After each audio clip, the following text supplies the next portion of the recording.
السلام عليكم ورحمة الله وبركاته. وعليكم السلام ورحمة الله وبركاته. إن الحمد لله والصلاة والسلام على رسول الله صلى الله عليه وعلى آله وأصحابه وأهل بيته وأولياء ملته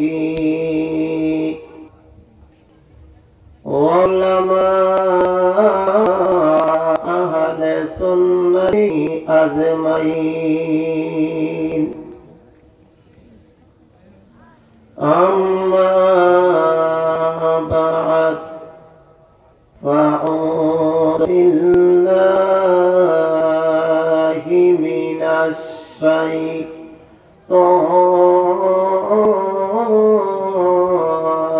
الرجيم.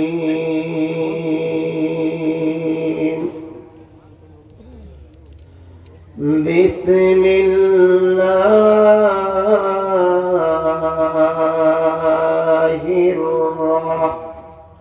الرحمن الرحيم. إن أكرمكم عند الله يتقاكم. في شان حبيبه ومحبوبه ومعشوقه. إن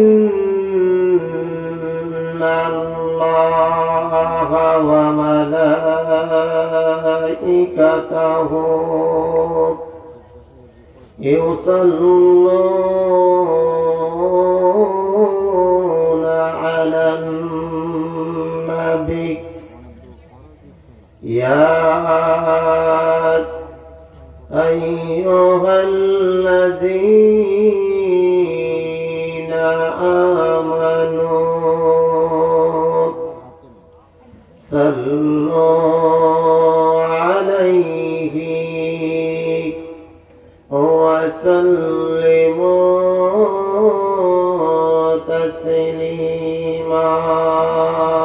اللهم صل على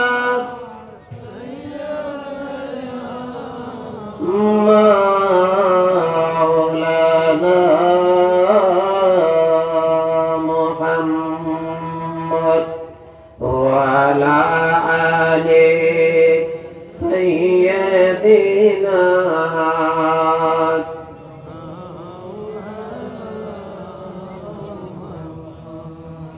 محبت جوان كل برون. اللهم صل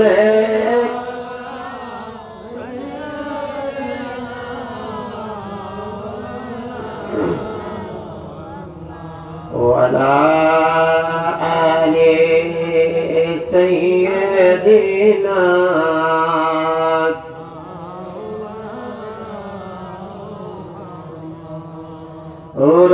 جورے رات رہاوات جورے اورے مدینہ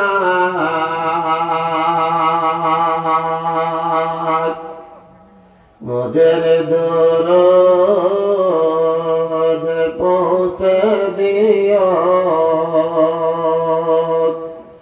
নবীর পাক রওজায়। আল্লাহুম্মা সাল্লি আলা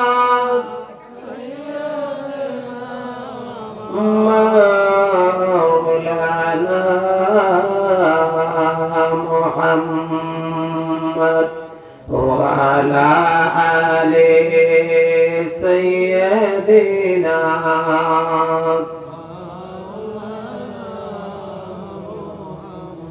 لا إله إلا الله لا إله لا إله إلا الله لا إله নাই কোন মাবুদ আল্লাহ ছাড়া লা ইলাহা লা ইলাহা লা ইলাহা সুবহানাল্লাহ ওয়াল হামদুলিল্লাহ لا إله إلا الله سبحان الله والحمد لله لا إله لا إله إلا الله لا إله إلا الله سبحان الله والحمد لله আসমান বলে এক আল্লাহ জমিন বলে এক আল্লাহ আসমান বলে এক আল্লাহ জমিন বলে তুই বিনে মর নাই আল্লাহ বলুন তুই বিনে মর নাই আল্লাহ সুবহানাল্লাহ ওয়াল হামদুলিল্লাহ সুবহানাল্লাহ ওয়াল হামদুলিল্লাহ লা ইলাহা لا إله إلا الله محمد رسول الله صلى الله عليه وسلم সম্মানিত সভাপতি সাহেব দিগার উলামে কেরাম মঞ্চে উপবিষ্ট সম্মানিত মেহমান বৃন্দ দূর দূরান্ত থেকে আগত দিনদার ইমানদার পরেজগার মুত্তাকি মুসলমান ভাইরা আমার পীর ও মুর্শিদের স্নেহধন্য মুরিদ সন্তান আমার প্রিয় জাকের ভাইরা পর্দার অন্তরালে সম্মানিত শ্রদ্ধেয়া মা ও বোনেরা সকলের প্রতি আন্তরিক মুবারকবাদ মহান সুবহানাহু তাআলা দরবারে আলিশানে অগণিত শুকরিয়া জানাচ্ছি মরহুম সুরুজ আলী ব্যাপারী সাহেবের রুহের মাগফিরাত কামনায় আজীবন পবিত্র বাৎসরিক ইসলামী জলসায় আল্লাহ তাআলা আমাদেরকে আসার মতো সুযোগ দান করলেন সেই মহান রবের দরবারে উচ্চ কণ্ঠে সমস্বরে সকলে বলেন আলহামদুলিল্লাহ। আল্লাহ পাকের দরবারে শুকরিয়া জানাইতেই হয়। এই মাহফিলের দাওয়াত যারা পেয়েছেন সবাই কিন্তু মাহফিলে আসতে পারেন নাই, যারা আসতে পেরেছেন যারা আসবেন দয়াটুকু কে করেছেন একটু জোরে বলবেন আল্লাহ তাআলা। যিনি আমাদেরকে দয়া করে থাকেন, যার দয়ায় আমরা বেঁচে আছি, যিনি হায়াত দাতা, যিনি মউত দাতা, যিনি রিজিক দাতা, যিনি কোন ভায়া কোন বললে সাথে সাথে হয়ে যায়, সুবহানাল্লাহ বলুন। সেই মহান রবের দয়ায় আজকের এই মাহফিলে আমরা আসতে পেরেছি।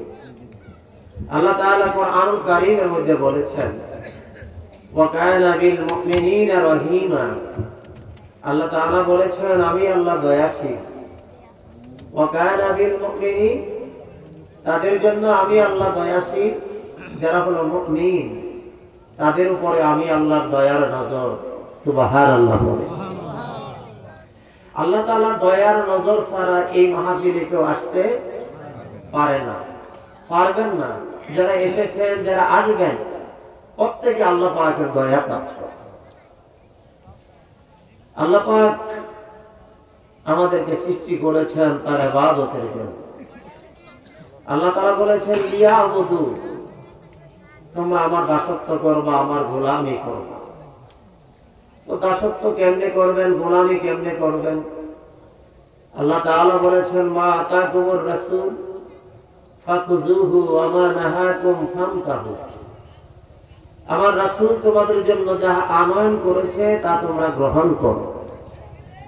আমার রাসূল যাহা তোমাদেরকে বর্জন করতে বলেছেন তা তোমরা বর্জন করো। যা তোমরা গ্রহণ করবে আর বর্জন করবে, আমার পক্ষ থেকে আমার রাসূল তোমাদের জন্য যাহা পৌঁছিয়েছেন, তাহলে তোমরা নাজাত পাবে। আমি আল্লাহর পক্ষ থেকে তোমরা দয়া প্রাপ্ত হবে। সুবহানাল্লাহ বলেন। এখন প্রশ্ন হলো যে প্রিয় নবীজি আমাদের জন্য যাহা আনয়ন করেছেন, আমরা কি সব গ্রহণ করতে পেরেছি? পারিনি। যার কারণে আমাদের সমাজের মধ্যে অশান্তি,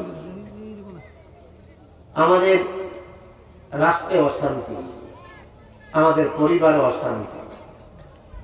লাকাদ কানা লাকুম ফি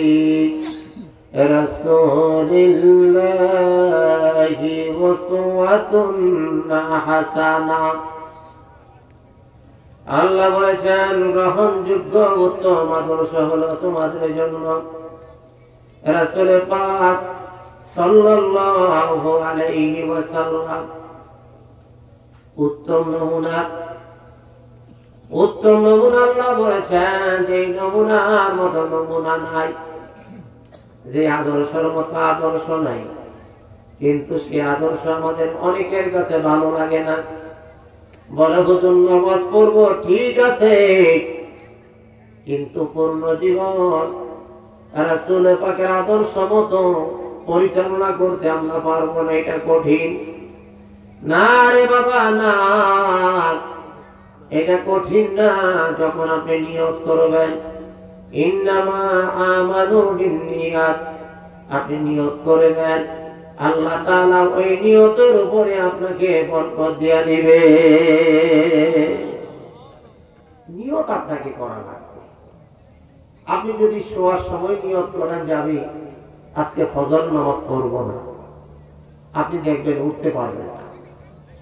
শয়তান আপনাকে ওয়াসওয়াসা দিবে, কারণ আপনি নিয়ত করে শুয়েছেন যে আজকে আমি ফজরটা পড়ব, আজকে আমার শরীরটা ক্লান্ত, আমি আজ অনেক পরিশ্রম করেছি। তো শয়তান আপনাকে ওয়াসওয়াসা দিবে। শয়তান আমাদের বন্ধু না দুশমন? ইন্নাহু লাকুম আদুউম মুবিন। আল্লাহ তাআলা কোরআন কারীমের মধ্যে বলেছেন শয়তান হলো তোমাদের প্রকাশ্য দুশমন। শয়তানের কাজ হলো মানুষকে ধোঁকা দেওয়া, যে ভালো কাজে গিয়ে তুমি কি করবে, তোমার তো এখনো অনেক হায়াত বাকি রয়ে গেছে, তোমার তো এখনো বয়স হয় নাই। দেখবেন অনেকে নামাজের কথা বললে বলেন যে ঠিক আছে নামাজ আমি ধরবো, আরেকটু বয়স হবে, বলে কি বলে না? কিন্তু ইবাদত আপনি করবেন যখন প্রাপ্ত বয়স্ক আপনি হবেন, আপনি বালেগ হবেন, বালেগা হবেন। আকিমুস সালাত, আল্লাহ তাআলার পক্ষ থেকে আপনার উপরে নামাজ ফরজ, আপনাকে নামাজ আদায় করতে হবে। বাদশা সুলাইমান আলাইহিস সালাম, বাদশা সুলাইমান উনি একদিক দিয়ে বাদশা ছিল, আরেক দিক দিয়ে কি ছিল? নবী ছিল। জনগণ কি ছিল? নবী ছিল। একদিক দিয়ে বাদশাহী করেছেন, আরেক দিক দিয়ে আল্লাহ তাআলার পক্ষ থেকে নবুয়ত পেয়েছেন, নবীও না কাজও করেছেন। সুবহানাল্লাহ বলবেন না? দুইটা তো একসাথেই চালাইছে নাকি? বলে আমি এখন বাদশা হয়েছি দুনিয়ার, আর নবুয়তে কাজ আমি করব না। বিষয়টা এমন কি নয়। এই জন্য নবীরাই পৃথিবীতে দেখিয়ে গেছেন যে নবুয়তের এই দ্বারা অব্যাহত থাকবে, সাথে সাথে সমাজেরও কাজ করা লাগবে। আমাদের নবী মুহাম্মদ সাল্লাল্লাহু আলাইহি ওয়াসাল্লাম একদিক দিয়ে শ্রেষ্ঠ নবী, শ্রেষ্ঠ রাসূল, আবার উনি মদিনার রাষ্ট্রপতিও ছিলেন। সুবহানাল্লাহ বলেন। ওনার আমলে মানুষ দরজা খুইলা ঘুমাইছে, কোনোদিন চুরি হয় না, ডাকাতি হয় নাই। নবীজি বলেছেন আমার যুগটা ছিল স্বর্ণের যুগ। মানুষ দরজা খুইলা ঘুমাইছে কিন্তু চোর আসে নাই। আপনারা বলেন যে এখন দরজা খুইলে আপনি ঘুমাইতে পারবেন? আরে তালা লাগাই ঘুমান যায় না। ঘরে মূল্যবান জিনিস রাখলে চিন্তায় ঘুম আসে না, না জানি চোর আসলো, না জানি তালা কেটে ফেলে, না জানি কেসিকে ভেঙে তারপরে ঢুকে পড়ে। গ্রিল লাগানোর পরে আবার সিফটি গ্রিল লাগানো লাগে দ্বিতীয় পর্বে, নাইলে চোরে হানা দেয়। অথচ আল্লাহ রাসূল বলেছেন আমার যুগটা ছিল সবচাইতে স্বর্ণের যুগ, যেখানে চুরি ছিল না, ডাকাতি ছিল না, হাইজাকার ছিল না, রাহাজানি ছিল না। আল্লাহু আকবার বলে। এর কারণটা কি? এর কারণ হলো তখন ছিল কোরআনুল কারীমের বিধান। এই কোরআনুল কারীমের বিধান থাকার কারণে মানুষ শান্তিতে ছিল। মানুষের মন গড়া বিধানের মধ্যে কোনো শান্তি নাই। শান্তি হলো একমাত্র আল্লাহ তাআলার বিধানের মধ্যে। এই জন্য আল্লাহ কোরআনুল কারীমের মধ্যে বলেছেন ইন্নাদ দীনা ইনদাল্লাহিল ইসলাম, একমাত্র আমার পক্ষ থেকে মনোনীত ধর্মের নাম হলো ইসলাম। যে ইসলাম হলো শান্তির কথা বলে, সাম্যের কথা বলে, যে ইসলাম শুধু মানবতার কথা বলে। আল্লাহু আকবার বলে। যেখানে কোনো মারামারি নাই, যেখানে কোনো কাটাকাটি নাই, যেখানে হানাহানি নাই, যেখানে কোনো হিংসা নাই। আর আজকে আমরা এক মুসলমান হয়ে আরেক মুসলমানকে চেষ্টা করি কিভাবে ঘায়েল করব। আমি আমার দলকে শ্রেষ্ঠ মনে করি, আরেকজনের দলকে আমি একেবারে নিকৃষ্ট মনে করি, যার কারণে সমাজের মধ্যে আজকে বিশৃঙ্খলা দেখা দিয়েছে। এই অবস্থা থেকে আমাদেরকে পরিত্রাণ পেতে হবে, নতুবা আল্লাহ তাআলার সন্তুষ্টি আমরা অর্জন করতে পারবো না। আল্লাহ রাসূল কালেমার দাওয়াত দিয়েছেন, দিতে গিয়ে বাধাগ্রস্ত হয়েছে। কাফের বেঈমানেরা আমার নবীকে শিহাবে আবু তালিবে বন্দী করলেন। একদিন না, দুই দিন না, দীর্ঘ 3টা বছর ওই মক্কার শিহাবে আবু তালেবে বন্দী করে রাখলেন। নবীজির সাথে কথা বলে না, নবীজির কাছে কোনো সওদা বিক্রি করে না, এমন একটা অবস্থা। ওই মক্কা নগরে কালেমার দাওয়াত দেওয়ার মতো কোনো অবস্থা নাই। যেখানে মুসলমান যায় সেখানে মুসলমানদেরকে আঘাত করে, প্রতিরোধ করে। আল্লাহ নবী বললেন, এ সাহাবীরা, এক কাজ করো, তোমরা মক্কা নগর ছেড়ে চলে যাও ওই আবিসিনিয়ার জমিনে। আবিসিনিয়ার বাদশার নাম হলো নাজ্জাশী বাদশা। ওই বাদশা ছিল খ্রিস্টান। তার কাছে তোমরা যাও, তার কাছে গিয়ে তোমরা আশ্রয় চাও। যদি সে আশ্রয় দেয় তাহলে তোমরা আবিসিনিয়া জমিনে কালেমার দাওয়াত দিবা। মুসলমানরা নবীজির হুকুমে মক্কা নগর ছেড়ে আবিসিনিয়ার জমিনে চলে গেলেন। সে আবিসিনিয়ার বাদশা নাজ্জাশীর কাছে মুসলমানদের একটা কাফেলা গেল। কাফেলার সংখ্যা হলো 13 জন পুরুষ, 3 জন হলো মহিলা। গিয়ে বললেন, নাজ্জাশী বাদশা, আমরা মক্কা নগর থেকে এসেছি।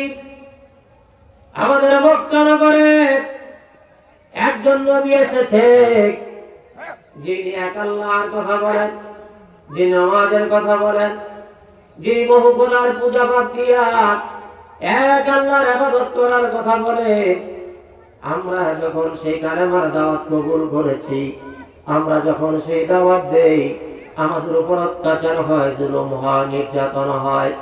আমার নবীকে শিহাবে আবু তালেবে বন্দী করা হয়েছে। আপনি যদি আশ্রয় দেন আমরা আশ্রয় গ্রহণ করব, আবিসিনিয়ার জমিনে কালেমার দাওয়াত দিব। আবিসিনিয়ার বাদশা নাজ্জাশী খ্রিস্টান ধর্মের মানুষ। উনি বললেন, ঠিক আছে তোমরা থাকো, আমার পক্ষ থেকে কোনো আপত্তি নাই, আমি তোমাদেরকে সহযোগিতা করব। তোমরা কালেমার দাওয়াত দিবে, তোমরা থাকো, আমার পক্ষ থেকে কোনো আপত্তি নাই। মুসলমানরা কালেমার দাওয়াত দেওয়া শুরু করে দিলেন। আল্লাহু আকবার। দিলেন বিধর্মীদের কাছে দাওয়াত। কাদের কাছে? একটু জোরে বলেন, কাদের কাছে? বিধর্মীর কাছে দাওয়াত দিলেন। কালেমার দাওয়াত কোনো মুসলমানের কাছে হবে না। যিনি মুসলমান তিনি তো কালেমা পড়েছেন। তিনি কি পড়েছেন? তিনি কালেমা পড়েছেন। তার কাছে আবার কালেমার দাওয়াত দিবেন কেন? যাকে যিনি একটা টুপি পরছে তাকে কি আরেকটা টুপি পরাবেন না? যিনি একবার উজু করেছেন তাকে তো আরেকবার উজু করানোর প্রয়োজন নাই। তা মুসলমানরা আবিসিনিয়াতে গিয়েছে, সেখানে যারা কাফের আছে তাদের কাছে ইসলামের দাওয়াত দিচ্ছেন, কালেমার দাওয়াত দিচ্ছেন। মুসলমানদের দাওয়াত দলে দলে মুসলমান হচ্ছে, কালেমার দাওয়াত কবুল করলেন। মুসলমানদের আদর্শ, মুসলমানদের চরিত্র দেখে মানুষগুলো মুগ্ধ হয়ে গেল। আল্লাহু আকবার। মুসলমানদের চরিত্র দেখে কাফেররা মুসলমান হয়, আর এখন আমরা মুসলমান আমাদের চরিত্র দেখা কাফেররা হাসাহাসি করে। নাউজুবিল্লাহ পড়ে। বাচ্চাগুলো কন্ট্রোল করে। একজনে যান, এই বাচ্চাগুলো কথা বলে, এখানে খেলাধুলা করে মাঠে। আজকে আমাদের অবস্থা হলো এরকম, আমাদের কর্মকাণ্ড দেখে মানুষ কি করে? হাসাহাসি করে। আজকে ইসলাম বহু ভাগে বিভক্ত, আমরা সংক্ষিপ্ত। আমি মাহফিল উঠার আগে দেখলাম নিউজের মধ্যে টঙ্গীতে ইসলাম নিয়ে মারামারি করে 4 জন নিহত হয়েছে। আহত টঙ্গী এবং ঢাকা মেডিকেল হাসপাতালে শত শত আহত, অনেকে আশঙ্কাজনক অবস্থা, মৃত্যুর সাথে পাঞ্জা লড়ছে। সাবজেক্ট ইসলাম। সাবজেক্ট কি? ইসলাম।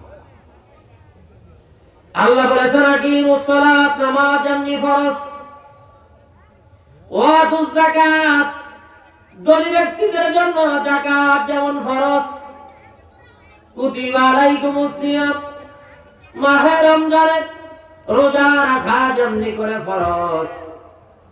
আল্লাহ বলেছেন মুসলমানেরা ঐক্যবদ্ধ হওয়া একইভাবে ফরজ। আল্লাহু আকবার।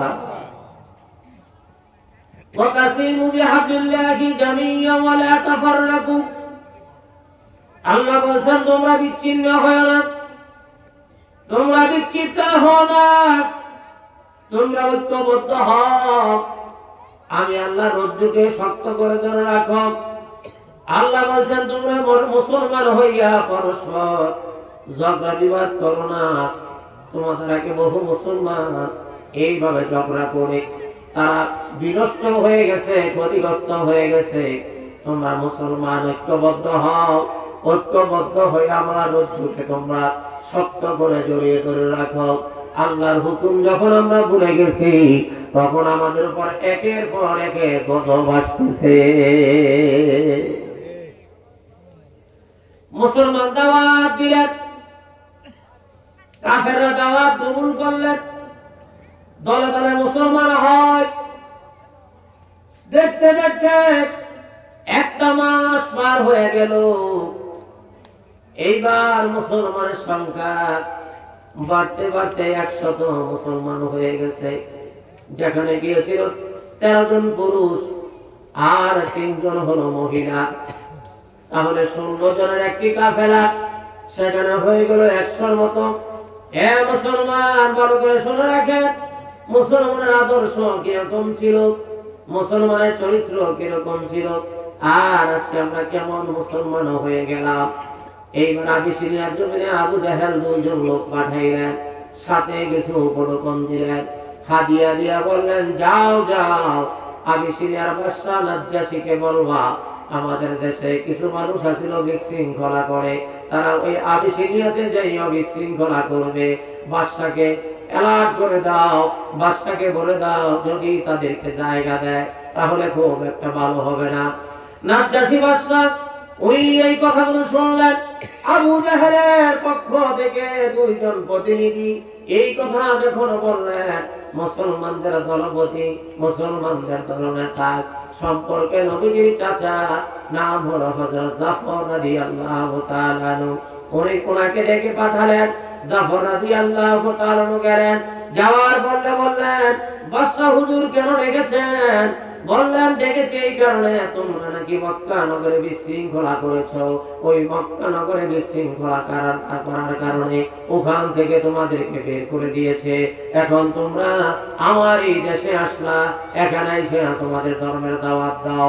তবে একটি মাস পার হয়ে গেছে, আমি তোমাদের ব্যবহারে বড় মুগ্ধ, তোমাদের আদর্শ দেখে আমি বড় মুগ্ধ। আল্লাহু আকবার। মুসলমান কারে না? আর আমরা কেমন মুসলমান? আজকে বড় লজ্জিত হয়। লজ্জিত হওয়ার আগে আমাদেরকে জিজ্ঞাসা করে আপনি কোন দলে? লজ্জা নাই। অথচ আল্লাহ বলেছে জামিয়া, তবে ঐক্যবদ্ধ হও।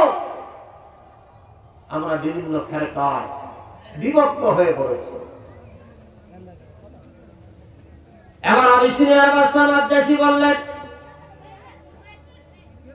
তোমাদের বক্তব্য আমরা শুনলাম, তোমরা বিশৃঙ্খলা করো নাই, কাউকে আঘাত করো নাই, কাউকে কষ্ট দাও নাই, তোমাদের ব্যবহারে আমি মুগ্ধ। আর আবু জাহেলের পক্ষ থেকে তোমরা দুইজন আসলা, আমার জন্য প্রটোকল নিয়ে আসলা। আই এম সরি, আমি দুঃখিত, তোমাদের উপরোকন আমি গ্রহণ করতে পারলাম না। উপরোকন গুলো তোমরা নিয়ে যাও। আমি বুঝতে পেরেছি মুসলমান যারা এসেছেন তারা বিশৃঙ্খলাকারী না, তোমরা যারা আসলা তোমরা হইলা বিশৃঙ্খলাকারী। আল্লাহু আকবার। আবু জাহেলের পক্ষ থেকে দুইজন আসছো, তোমরা বিশৃঙ্খলাকারী, তোমাদের মতলব খারাপ, তোমরা চলে যাও। আমার রাষ্ট্রে তোমাদেরকে অনুমতি নেই থাকা।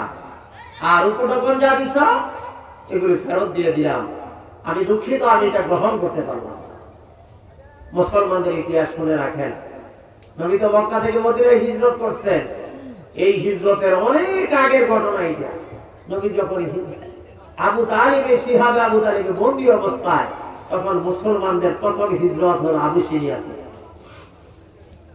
তো আবু জাহেলের পক্ষ থেকে যারা গেছিল তারা তো ফেরত চলে আসলেন। এইবার মুসলমান দাওয়াত দিতেছে, মুসলমানের সংখ্যা শুধু বাড়তেছে। সুবহানাল্লাহ। মারামারি করে না, কাটাকাটি করে না, ইদিয়া আদর্শ দিয়া সুন্দর ব্যবহার। আমি যদি রিক্সা থেকে নেমে আমি যদি রিক্সাওয়ালাকে বলি, বাবা আমি তোমাকে এই 30 টাকা ভাড়া দিলাম, লাখপুর থেকে এখানে এসে 30 টাকা তোমাকে ভাড়া দিলাম, হয়তো ওনার ভাড়া 40 টাকা 50 টাকা উনি নেয়, কিন্তু আমি যদি ওনাকে বাবা বলে সম্বোধন করে আমি 30 টাকা দিলাম তাকে, সে অনেকটা চিন্তা ভাবনা করবে, আমার সাথে ব্যবহারটা এত সুন্দর করলো, আমি আর ওনার কাছে টাকা চাবো না, বলে ঠিক আছে হুজুর আর লাগবে না, দোয়া করে। বিষয়টা এরকম হবে না? এরকম হবে। আপনার মুখের ভাষা দিয়ে তার মনটাকে জয় করতে পারবেন। আর আপনি তাকে টাকা দিলেন 40 টাকা বা 50 টাকা, কিন্তু আমার একটা ধমক দিয়ে দিলেন, এই বেটা তুই সাবাই সোজ বেটা, আমার মাথায় ব্যথা পাইছি, এরকম সারা নাকি রিক্সা। বলেন যে সে কি খুশি হবে না বেজার হবে? সে বেজার হবে। আমার নবী সেই মক্কা নগরে একা ছিলেন। আমার নবীর আদর্শ দেখা আজকে পৃথিবীতে কোটি কোটি মুসলমান আল্লাহু আকবার বলে। আমাদের দেশে বাংলাদেশে মুসলমান, হিন্দু, খ্রিস্টান, বৌদ্ধ সব মিলাইয়া সংখ্যা আমরা কত? 18 কোটি নাকি? 18 কোটি মানুষ। এর মধ্যে আমরা 90 বা 92% মুসলমান, বাকি 8% হলো অমুসলিম। আর ইন্ডিয়াতে যেটা দাদা বাবুদের দেশ, সেই দেশে শুধু মুসলমানের সংখ্যা হলো 42 কোটি। মুসলমানের সংখ্যা 42 কোটি। আমি গত অক্টোবরের 1 তারিখে আমি ইন্ডিয়াতে গিয়েছিলাম, ভারতে, এবং 15 তারিখ পর্যন্ত আমি ছিলাম ওখানে। ভারতের সিলহিন শরীফ যেখানে আমাদের তরিকতের ইমামের মাজার শরীফ, এটা ভারতের পাঞ্জাবে হযরত মুজাদ্দিদ আল হাসানি আল ফারুকি রাহমাতুল্লাহ আলাইহি মাজার শরীফ জিয়ারত করার জন্য আমি গিয়েছিলাম। এবং সুলতানুল হিন্দ হযরত খাজা মাইনুদ্দিন চিশতি রাহমাতুল্লাহ আলাইহি, আপনারা আজমির শরীফের নাম শুনেছেন, যাকে খাজা বাবা বলা হয়, সেই রাজস্থান আমি গিয়েছিলাম আজমির শরীফে এবং জুমার নামাজও পড়েছিলাম, সেখানে জিয়ারত করেছি। এছাড়া ভারতের আরো প্রায় 18 থেকে 20টা প্রসিদ্ধ মাজার শরীফ জিয়ারতের জন্য গিয়েছিলাম। একটা কথা বলে রাখি, ওলিদের মাজার শরীফ জিয়ারত করা হলো সুন্নাহ। যারা বলেন কি সুন্নাহ। আর মাজারে সিজদা দেওয়া হলো হারাম। যারা বলেন কি হারাম। সিজদা দেওয়া হারাম, কিন্তু জিয়ারত করা হলো সুন্নাহ। আমরা দুটি বিষয়কে কখনো এক করব না। আমাদের মা বাবার কবর আমরা জিয়ারত করি, করি কি করি না? জিয়ারত আমরা করি। জিয়ারত সুন্নাত। আমার নবী জিয়ারত করেছেন। নবীজি লাইলাতুল বরাতের রজনীতে, নিসফে শাবান মাসের 14 তারিখ দিবাগত রজনীতে নবীজি চলে গেলেন সাহাবায়ে কেরামদের গোরস্থান সেই মদিনা শরীফ জান্নাতুল বাকিতে। আল্লাহ নবী চোখের পানি ফেলে কাঁদতেছেন। ঘরে আম্মা জান আয়েশা সিদ্দিকা রাদিয়াল্লাহু তাআলা আনহা উনি মনে মনে চিন্তা করে, হুজুর হঠাৎ করে কোথায় চলে গেলেন? ঘরে হুজুর শুয়েছিলেন, এখন তো হুজুর আর ঘরে নেই। আম্মা জান আয়েশা সিদ্দিকা রাদিয়াল্লাহু তাআলা আনহা বলেন, আমি একটু পেরেশান হয়ে গেলাম। ঘর থেকে বের হইয়া আমি হাঁটতে শুরু করলাম। হুজুরা শরীফ থেকে পূর্ব দিকে জান্নাতুল বাকি, যেখানে 10,000 উপরে সাহাবী শুয়ে আছেন, গিয়ে দেখলেন আমার নবীজি চোখের পানি ফেলাইয়া কান্না করে। আম্মা জান আয়েশা সিদ্দিকা রাদিয়াল্লাহু তাআলা আনহা বললেন, ইয়া রাসূলুল্লাহ, ইয়া হাবিবাল্লাহ, নবী গো, এইভাবে কেন কাঁদতেছেন? নবীজি বললেন, এ আয়েশা, কালেমার দাওয়াত দিতে গিয়ে আমার সাহাবীরা কত কষ্ট করেছেন, নিজের শরীরের রক্ত পর্যন্ত দিয়েছেন, জীবনকে কুরবান করে দিয়েছেন। আজকে সাহাবীরা এই গোরস্থানে চিরনিদ্রায় শায়িত, তাদের জন্য আমি আল্লাহ পাকের দরবারে দোয়া করতেছি। আমার বাবাজিরা, নবীজি নিজে গোরস্থানে যাইয়া দোয়া করেছেন, আপনিও গোরস্থানে যাইয়া কবরবাসীদের জন্য দোয়া করবেন। আমার নবী উম্মতের শিখাই দিয়ে গেছে, মৃত ব্যক্তির জন্য দোয়া করা লাগবে। আল্লাহু আকবার। মৃত ব্যক্তির জন্য দোয়া করতে হবে। আর ওলিদের মাজার শরীফ জিয়ারত করবেন। একদিক দিয়া আপনি সওয়াব রাশি করবেন, আরেক দিক দিয়া উল্টা দোয়া আপনি পাবেন। সুবহানাল্লাহ। ওলিদের উল্টা দোয়া আপনি পাবেন, তাদের রুহানি দোয়া পাবেন। কারণ ওলিরা আমাদের মতো না। আল্লাহর ওলি যারা, তারা মরে গেছেন, কিন্তু মরে যাওয়ার পর তারা জিন্দা। আলা ইন্না আউলিয়াল্লাহি লা ইয়ামুত।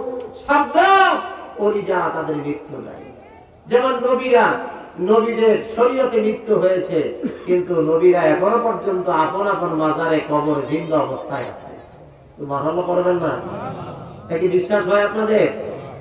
দলিলটা নিয়ে যান, মোবাইলে রেকর্ড হইতেছে, আপনারা দলিলটা মিলাই নিয়ে দেখবেন। ক্বালান নবী সাল্লাল্লাহু আলাইহি ওয়াসাল্লাম, আল আম্বিয়াউ আহইয়াউ ফি কুবুরিহিম ইউসাল্লুন আও কামা ক্বালা আলাইহিস সালাতু ওয়াস সালাম। নবীজি বলেছেন, আল আম্বিয়াউ আহইয়াউ, সব নবীরা আপন আপন মাজার শরীফে, কবর শরীফে জিন্দা অবস্থায়। আল্লাহু আকবার। ফি কুবুরিহিম ইউসাল্লুন, ফি কুবুরিহিম, আপন আপন কবর শরীফে, আপন আপন মাজার শরীফে, ইউসাল্লুন, এখনো পর্যন্ত ওলিরা নামাজ আদায় করে। কি আদায় করে? নামাজ পড়ে। আমি আপনাদের কাছে প্রশ্ন রাখতে চাই, মৃত নবী কি নামাজ পড়ে না জিন্দা নবী পড়ে? জিন্দা নবী নামাজ পড়ে। নবীজি বলতেছেন, সব নবীরা এখনো পর্যন্ত আপন আপন মাজার শরীফে ইউসাল্লুন, তারা নামাজ পড়তেছে। আর আমার নবী হলো সেই নবীদের সরদার। সুবহানাল্লাহ পড়বেন না? আমরা সেই নবীর উম্মত হতে পেরেছি, এটা আমাদের কপাল। শুধু ঠিক আমাদের গোলন্দ নসিব, আমরা নবীজির উম্মত হতে পেরেছি। যে নবীর উম্মত হওয়ার জন্য অন্যান্য নবীরা পর্যন্ত আল্লাহ পাকের দরবারে সুপারিশ করেছেন, দরখাস্ত করেছেন। একমাত্র ঈসা আলাইহিস সালামের দোয়া আল্লাহ কবুল করেছেন। ঈসা নবী পৃথিবীতে আবার আসবেন, তবে নবী হইয়া না, কি হইয়া? জোরে বলেন, কি হইয়া? উম্মত হইয়া আসবে। এই জন্য আশেকরা বলে নবী না হয়ে দুনিয়ায় না হয়ে ফেরেশতা খোদার হয়েছি উম্মত তোমার, তার তরে শুকর হাজার বার।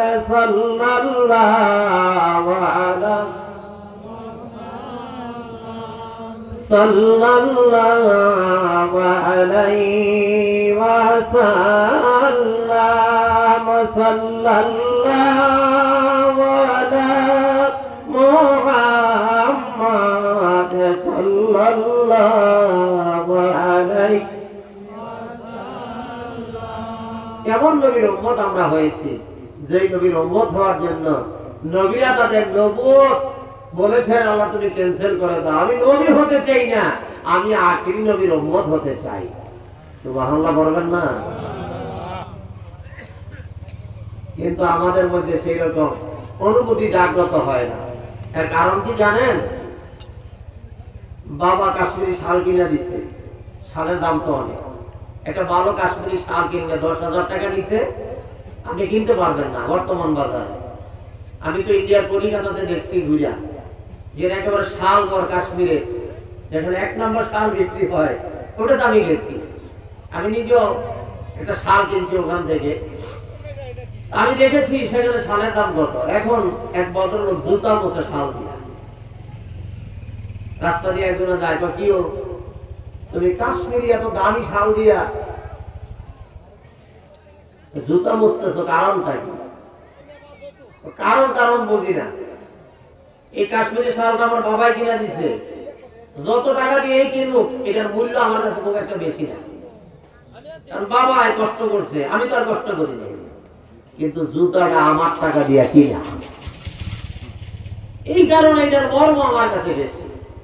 তো ইসলামের জন্য কষ্ট করেছেন আমার নবী, ইসলামের জন্য কষ্ট করেছেন সাহাবায়ে কেরাম, তাদের কাছে ইসলামের দরদ আছে, কিন্তু আমাদের কাছে ইসলামের কি নাই? দরদ নাই। এটা সস্তা মনে করছি। আমি হতভম্ব হয়ে গেছি, হাসপাতালে নার্সের কেসি লইয়া আরেকজন আবার ঢুকাই দিছে ইসলাম দিয়া। আফসোস লাগে। আল ফিতনাতু আসাদ্দু মিনাল কতল। সমাজের মধ্যে ফিতনা করো আসাদ্দু মিনাল কতল। আল্লাহ বলছেন মানুষ জবাই করে হত্যা করার চাইতে জঘন্যতম অপরাধ। নাউযুবিল্লাহ। আমরা ইসলামের মধ্যে কোনো দলাদলি চাই না, চাই? যারা বলেন চাই, আমরা দলাদলি চাই, আমরা ফিতনা চাই না, আমরা ঐক্য চাই। আমরা এক কালেমা পড়েছি, এক কালেমা পড়ে আমরা মুসলমান। আমাদের কোরআনে, আমাদের নবী এক, আমাদের আল্লাহ এক, আমাদের ধর্ম এক। এত ফেরকা কেন? কেন এত বিভেদ? আজকে কাফের বেঈমানরা হাসাহাসি করে। আমেরিকা থেকে সতর্ক করে রাষ্ট্রদূতের মাধ্যমে, তোমাদের দেশে জঙ্গিবাদ হয়। কেন আমরা সচেতন হচ্ছি না? আমাদের কারণে কেন জঙ্গিবাদ বলার সাহস তারা পায়? একটু বেঁধে দেখবার বিষয় আছে। কষ্ট পান আপনারা?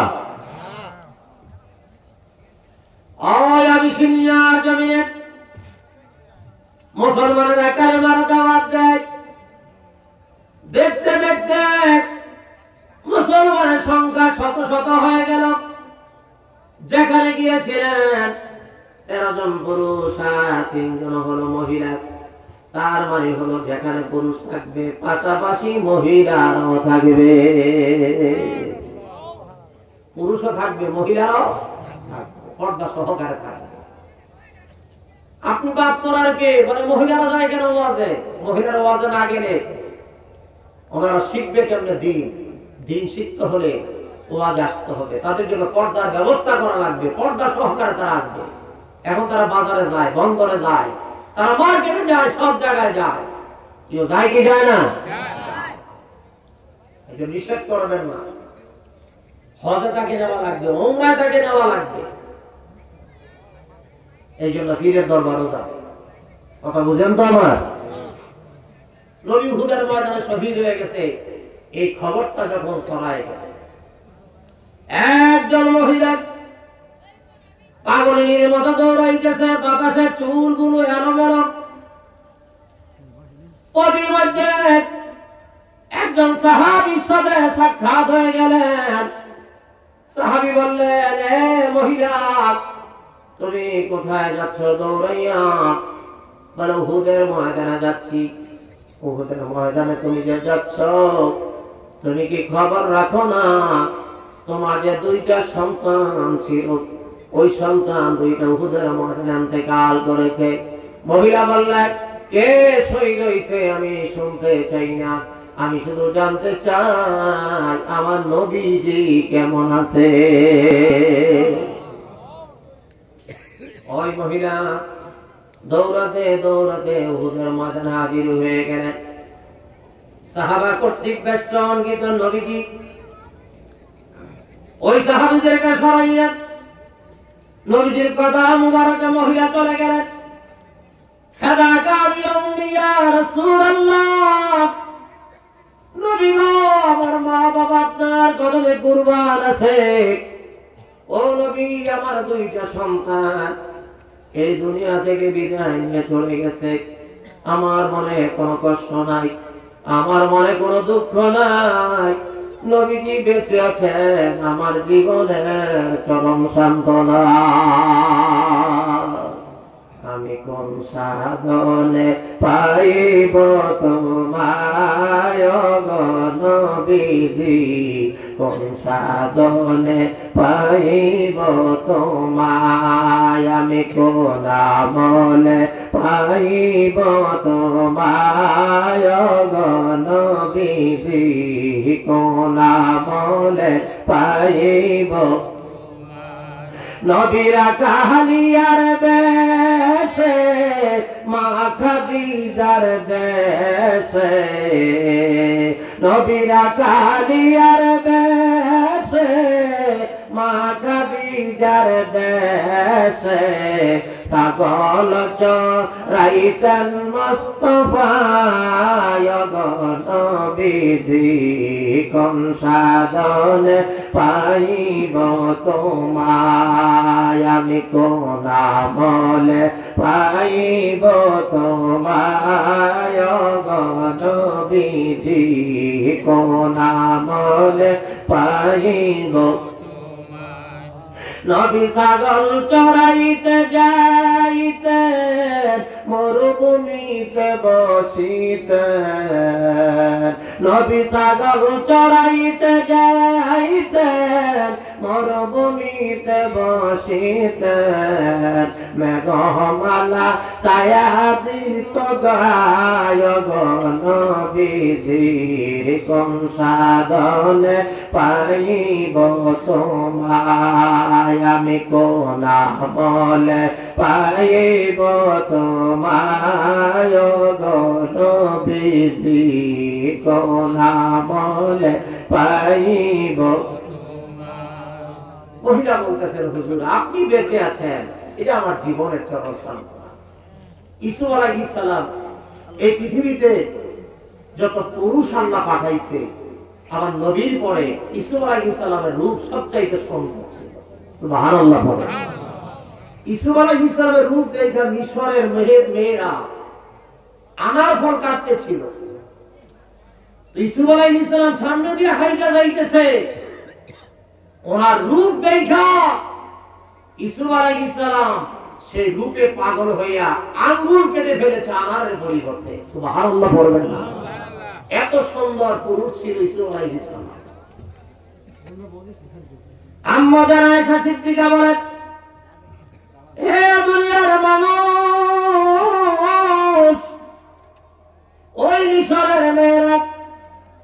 ইউসুফ আলাইহিস সালামের রূপ দেখা তারা আনার ফলের পরিবর্তে আঙ্গুল কেটে ফেলেছিল।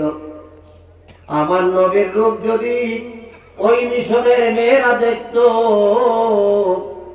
শুধু আঙ্গুল না, তারা আনার ফল কাটার পরিবর্তে তাদের কলিজা কেটে ফেলত। ওই নবীর পক্ষ থেকে কালেমার দাওয়াত দিয়ে গেলেন 100 করে মুসলমানরা কালেমার দাওয়াত দিচ্ছেন। আর তাদের আদর্শ দেখা, তাদের ব্যবহার দেখা মানুষ দলে দলে কালেমার পতাকা ধরে আসতেছে। এক পর্যায়ে নবীজি 3 মাস পরে সাহাবায়ে কেরামদের কাছে একটা পত্র লিখলেন। সাহাবায়ে কেরামদের মাধ্যমে একটা পত্র লিখলেন, ওগো নাজ্জাশী বাদশা, তোমার প্রতি আমার সালাম, তোমার প্রতি আমার দোয়া, তোমার প্রতি আমার কৃতজ্ঞতা।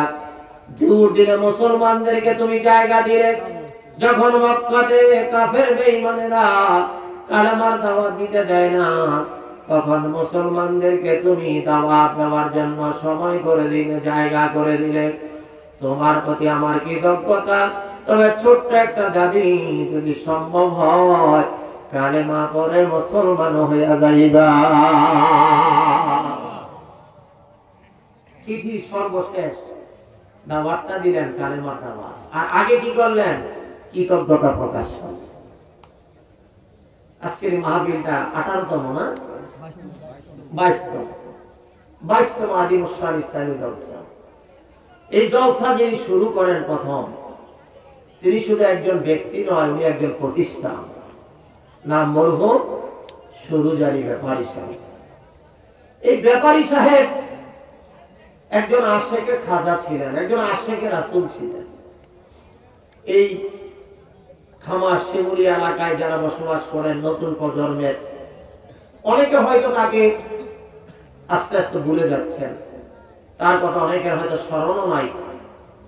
এই জন্য ওনারা ব্যানারে লিখেছেন তার স্মরণে আজকের এই মাহফিলটা। যিনি এমন একজন ব্যক্তি ছিল, ওনার সাথে তো আমার একটা হৃদ্যতা ছিল, খুব ভালোবাসা ছিল। আপনারা জানেন এই ময়দানে ওনার জানাজা আমি পড়াইছি। আমি জীবনে কত শত জানাজা পড়াইছি আমি জানি না। আমি আমার জন্মদাতা আমার পিতা জানাজা পড়াইছি, আর এই ব্যাপারী জানাজা পড়াইছি। আমার বাবার জানাজা পড়াইতে গিয়ে যেরকম কান্না এসেছে আমার জীবনে, আমি ব্যাপারী সাহেবের জানাজা পড়াইতে গিয়ে আমি কেঁদেছি খুব। আমি সেদিন চোখে পানি রাখতে পারি নাই, এত বেশি কান্না আমার এসেছে। এর কারণ হলো উনি যখন আমার সাথে কথা বলতেন, এই তরিকতের ডিপলি গভীরের কথা বলতেন, আমি দেখতাম যে লোকটা এই পৃথিবীর কোনো মায়া তার ভিতরে ছিল না। তার ভিতরে একমাত্র আপন মুর্শিদ আর আল্লাহ রাসূলের মহব্বত, আল্লাহর মহব্বত ছিল। আল্লাহু আকবার। ওনারা সব কিছু এই জন্য কুরবান করে দিতে প্রস্তুত ছিলেন। উনি অনেক কথা বলে গেছেন, যে কথাগুলো আমি বলতে পারি না, মাহফিলে আসলে স্মৃতিচারণ করি। আর আমার প্রতি একটা ওসিয়ত ছিল, বলেছিলেন যে যতদিন আপনি বেঁচে থাকবেন এই মাহফিলে আপনি আসবেন। এটা উনি বলছিলেন, অত সময় সুযোগ হয় না সবসময় আসা। ওনার ওসিয়ত ছিল জানাজা পড়ানোর। উনি এই কথা বলছিলেন যে ওনার লাশটা যদি 3 দিন মাটির উপরে রাখতে হয়, উনি বলছিলেন ওনার ছেলেকে যে বাবা, মনসত্ব বয়ান করে সারা দেশে, যদি 3 দিনও দেরি হয় আমার লাশ রাখবা। উনি আসলে, গাজীপুর সাহেব আসলে আমার জানাজাটা পড়াবে। এমন একজন আশিক মানুষ ছিল। আজকে তার এই মাহফিলে এসেছি। মূলত এই মাহফিলটা হলো একটা ইসালে সাওয়াবের মাহফিল, সাওয়াব রাসালির অনুষ্ঠান। এটা একটা দোয়ার মাহফিল। কথা কি বুঝতে পেরেছেন আপনারা? দোয়ার মাহফিল। দোয়া করতে এসেছি, দোয়া নিতে এসেছি। আজকে ব্যাপারী সাহেব নাই, কালকে হয়তো আমি থাকবো না। গ্যারান্টি আছে থাকা? কি বলেন? মরণেরি কথা কেন, মরণেরি কথা কেন স্মরণ করো না, আজরাইল আসিলে কারো কৈফত শুনবে না, আজরাইল আসিলে কারো বাধা মানবে, কোনো কৈফত শুনবে না, কোনো বাধা মানবে না, চলে যাওয়া যায়। তো নবীজি পত্র লিখলেন, তখন কৃতজ্ঞতা প্রকাশ করলেন, সর্বশেষ দিয়ে দাওয়াত দিলেন। তো ব্যাপারী সাহেব আমাকে বলতো, মাওলানা সাহেব আপনি বয়ান করলেন, আমার একটু সময় করে দিবেন, আমি একটু দাওয়াত দিব। আমি আগে জিজ্ঞাসা করতাম, ভাই জান আপনি কি দাওয়াত দিবেন? আমি আমার পীরের দরবারে যাওয়ার জন্য দাওয়াত দিব। আমার একটাই দাওয়াত, ওখানে গেলে মানুষ আল্লাহ আল্লাহ হবে, দিনদার হবে, ওখানে গেলে মানুষ আর ইসলাম নিয়ে মারামারি করবে না। আপনারা কি শুনছেন কত জাকের এরকম মারামারি করে? শুনছেন? এটা আমার পীরকে আমাদের আদর্শ। হাতে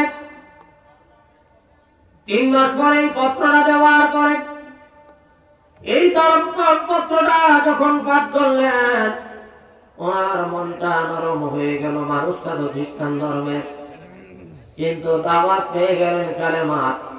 উনি একজন বাদশাহ মানুষ, নাজ্জাশী বাদশাহ, আরে প্রতাপশালী বাদশাহ, কিন্তু ওনাকে যখন দাওয়াত দিলেন মনে মনে চিন্তা করে, যেহেতু আমাকে দাওয়াত দিয়েছে আর মুসলমানদের চরিত্র যেহেতু এত সুন্দর, আমার তো ভালো লাগলো, যদি সম্ভব হয় তাহলে আমি কালেমাটা পড়ে নিব, লা ইলাহা ইল্লাল্লাহু মুহাম্মাদুর রাসূলুল্লাহ, যারা বলেন সাল্লাল্লাহু আলাইহি ওয়াসাল্লাম। নাজ্জাশী বাদশা কালেমা পড়ে মুসলমান হয়ে গেল। সুবহানাল্লাহ বলেন। নবীজির কাছে কালেমা পড়ে কি করেন? মুসলমান হয়ে গেলেন। শিহাবে আবু তালেব বন্দী অবস্থায় খবর আসলো নাজ্জাশী বাদশা ইন্তেকাল করেছে। উনি হলো মুসলমান। দুদিনে মুসলমানদেরকে সার্বিক সহযোগিতা করেছেন।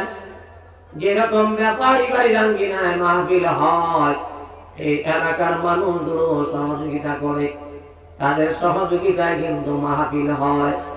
একলা কিন্তু ব্যাপারী সাহেবের ছেলেরা মাহফিল করতে পারবে না, শুধু টাকা থাকলে মাহফিল করা যায় না, সার্বিক সহযোগিতা লাগে। এলাকার মানুষগুলো সার্বিক সহযোগিতা করার কারণে এই মাহফিলটা এলাকার মধ্যে বৃহৎ একটা সুন্দর মাহফিল হয়। নাজ্জাশী বাদশা মুসলমান অবস্থায় ইন্তেকাল করলেন। নবীজি তো বন্দী অবস্থায়, মনে অনেক কষ্ট, জানাজা করতে পারলেন না। আহারে, যখন 3টি বছর পরে নবীজিকে মুক্ত করে দেওয়া হলো, আবার নবীজি মুক্ত হইয়া সাহাবায়ে কেরামদেরকে বললেন, তোমরা আসো। এইবার সাহাবায়ে কেরাম আসলেন। আসার পরে মুসলমানেরা একত্রিত হইয়া নবীজির ইমামতিতে জানাজা পড়লেন, গায়েবানা জানাজা। আল্লাহু আকবার। নবীজি দোয়া করলেন। দোয়া করে নবীজি বললেন, এ সাহাবীরা, আজকে এমন একজন মানুষের জন্য আমি দোয়া করলাম, জানাজার নামাজ আদায় করলাম, যে মানুষটা দূর থেকে মুসলমানদেরকে বড় সহযোগিতা করেছে, আর যে মানুষটার জন্য জানাজা পড়লাম, এই নাজ্জাশী বাদশা একজন জান্নাতি মানুষ। আপনাদের কাছে আমি প্রশ্ন রাখতে চাই, আপনাদের কাছে জিজ্ঞাসা করতে চাই, নবীজি যাকে জান্নাতি বলেছেন, তিনি কি জান্নাতি না জাহান্নামী? তিনি সব জান্নাতি, তিনি জান্নাতি। জান্নাতি এতে কোনো সন্দেহ নাই। মুসলমানদেরকে সহযোগিতা কইরা উনি হয়ে গেলেন জান্নাতি। আর আজকে আমরা মুসলমানেরা ফিতনা ফাসাদ কইরা মারামারি কইরা নিজেরা মুসলমানরা জাহান্নামী।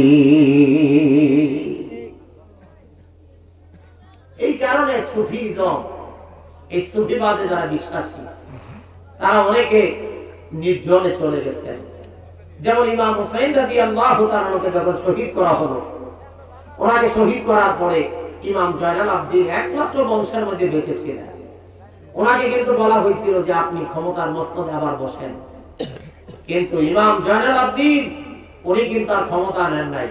উনি বলেছেন যে ক্ষমতার জন্য যে ক্ষমতার জন্য ইমাম হুসাইন রাদিয়াল্লাহু তাআলাকে শহীদ হতে হয়েছে, যে ক্ষমতার জন্য ইমাম হাসান রাদিয়াল্লাহু তাআলাকে শহীদ হতে হয়েছে, এই ক্ষমতায় আমি আর বসবো না। উনি খানকার মধ্যে বসে বসে আল্লাহ আল্লাহ করে ওনার নিজের জীবনটাকে জিকির করে কাটিয়ে দিয়েছেন। আল্লাহু আকবার। নবীর পরিবারের একজন ইমাম, ইমাম জয়নালাবদ্বীনের ইতিহাস আপনি পড়ে দেখেন, উনি আর ক্ষমতা গ্রহণ করেন না। আমার এই জন্য মনে পড়ে গেছে, এই পৃথিবীতে বহু রাজা বাদশাহ এসেছিলেন, তার মধ্যে একজন বাদশার কথা আমি বলবো এখন আপনাদের সামনে, আর বাদশার ছেলের কথা বলবো। আপনারা এই আলোচনার মাধ্যমে আজকের মাহফিল নীতিটা আমি নিয়োগ করেছি, সকলে বলুন আমি। এখন তো মাশাআল্লাহ পরিবেশটা সুন্দর হয়েছে, কি বলেন? সুন্দর হয়েছে না? সুন্দর হয়েছে, আর একটু সুন্দর হবে, আস্তে আস্তে করে আসতেছে। তবে আগের মতো কিন্তু এত রাত্র হবে না, আমি আগের মতো এত রাত্র করবো না। আমি আর অল্প কিছু কথা বলে আপনি আপনাদেরকে নিয়ে দোয়া করে দেবে ইনশাআল্লাহ। আগেই বলেছিল দোয়ার মাহফিল, এটা ইসলামের স্বভাবে, এটা সব রাসায়নিক মাহফিল।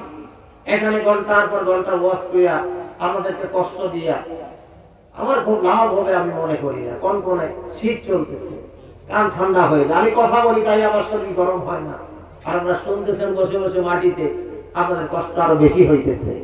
এই কারণে আমি আপনাদেরকে ওইরকম বেশি লম্বা কষ্ট দিব না, অল্প সময়ের মধ্যে আমি আপনাদেরকে ছেড়ে দিব ইনশাআল্লাহ। দুরূদ শরীফ পড়েন, আল্লাহুম্মা সাল্লি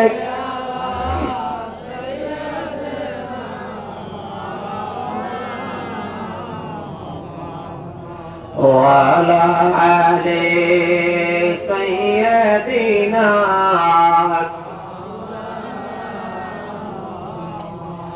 আর কত কাল করবি হেলাত, তোর ডুবে গেছে আয়ো বেলা,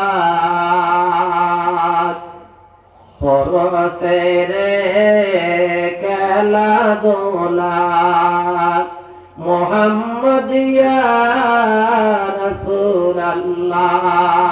আল্লাহুম্মা সাল্লি মাওলানা মুহাম্মদ ওয়া আলা আলি সাইয়্যিদিনা।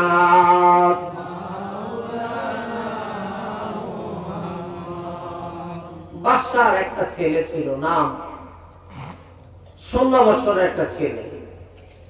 ইরাকের বসরাতে উনি সাধনা করার জন্য চলে যাবেন, মনস্থির করেছেন। বাবা হলো বাদশা, বাবা রাজ দরবারে রাজ্যের কাজকর্ম করে, এটা ওনার কাছে ভালো লাগে না। উনি রাজ দরবারে ছিঁড়া কাপড় পরে গেছেন। তো রাজ দরবারে যাওয়ার পরে ওনার বাবা বললেন, তুমি যে রাজ দরবারে ছিঁড়া কাপড় পরে এসেছ, এটা আমার কাছে খুব একটা ভালো লাগে নাই, কারণ আমি অন্যান্য দেশের বাদশাদের সাথে তো তাল মিশে আমাকে চলতে হয়, তুমি ভালো কাপড় পরিধান করে আসবে। ছেলেটার বয়স 16 থেকে 17 বছর, মনে কষ্ট হয়েছে। রাজ দরবারে বসে উনি একটা পাখিরে ডাক দিছে যে, পাখি তুমি আমার হাতের তালুতে আসো। সাথে সাথে হাতের তালুতে পাখিটা চলে আসছে। সুবহানাল্লাহ। কিছুক্ষণ থাকার পরে বাদশার ছেলে বললেন, তুমি আবার আপন ঠিকানায় ওই ডালে তুমি চলে যাও। তা আবার পাখিটা ডালেও চলে গেল। বাদশা মনে মনে চিন্তা করে, ছেলেটা তো নিশ্চয়ই কোনো কামালিয়াত অর্জন করছে, যেহেতু তার কথায় পাখি চলে আসে, পাখি আবার চলে যায়। যেমন বাদশা সুলাইমান আলাইহিস সালামের কথায় আপনার সব প্রাণীরা উঠত আর বসত, এমনকি জিনেরা ওনার কথা শুনতো। সুলাইমান আলাইহিস সালাম হুকুম দিয়েছে জিনেদেরকে, তোমরা খেদমত করো। তারা খেদমত করা শুরু করছে। বাইতুল মুকাদ্দাসের নির্মাণ কাজ জিনের মাধ্যমে করা হয়েছে। সুবহানাল্লাহ। কাজ করতে করতে সুলাইমান আলাইহিস সালাম ওফাত হয়ে গেছে। একটা লাঠির মধ্যে হেলাম দিয়ে উনি ইন্তেকাল করেছেন, জিনদের কোনো খবর নাই। ওই লাঠির মধ্যে যখন উড়ে ধরছে, লাঠি ভেঙে যাওয়ার পরে সুলাইমান আলাইহিস সালাম লাশটা পড়ে গেছে। জিনেরা কয়, হায় রে, ওনার ভয়ে আমরা কাজ করতেছি, উনি তো অনেক আগে ইন্তেকাল করছে। সুবহানাল্লাহ বলেন না। তো বাদশাহ একদিক দিয়ে আরেক দিক দিয়ে নবী হযরত সুলাইমান আলাইহিস সালাম, যিনাকে আল্লাহ তাআলা এত বড় একটা নিয়ামত দিয়েছিল, ওনার কোনো পেট্রোল লাগতো না, ওনার কোনো তেল লাগতো না, হাওয়ার উপরে ওনার গাড়ি চলতো। সুবহানাল্লাহ। আমরা মুসলমান জাতি, সেই জাতি আমরা, সেই জাতি আমরা। তো বাদশার ছেলে পাখিরে ডাক দিছে, পাখি চলে আসছে, আবার বলছে চলে যাইতে, আবার কি করছে? চলে গেছে। উনি মনে মনে চিন্তা করে বাদশা যে ছেলেটা তো আল্লাহওয়ালা হয়ে গেছে, দিনদার হয়ে গেছে। তো বাড়িতে চলে গেলেন। মা হলো জুবাইদা। মা জুবাইদার কাছে গিয়ে বলতেছে, মা আব্বার কর্মকাণ্ড আমার খুব একটা বেশি ভালো লাগে না, এই রাজ দরবারের কর্মকাণ্ড এগুলি আমার কাছে একেবারেই অপছন্দনীয়, আমার যদি তুমি বিদায় দাও আমি চলে যাব।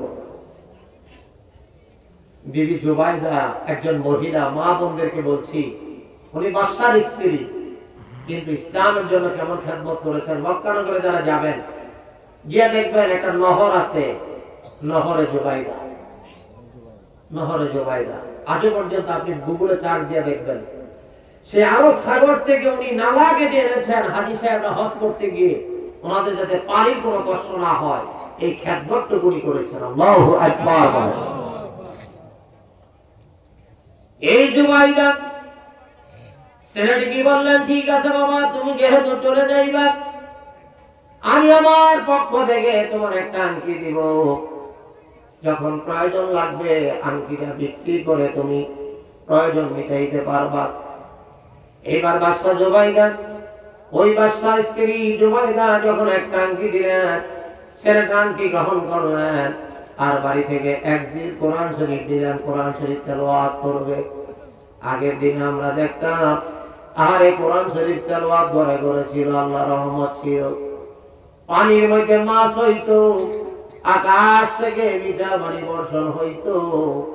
এখন কিন্তু মাছ আছে, কিন্তু মাছের মধ্যে স্বাদ নাই। এখন ফল হয়, ফলের মধ্যে স্বাদ নাই।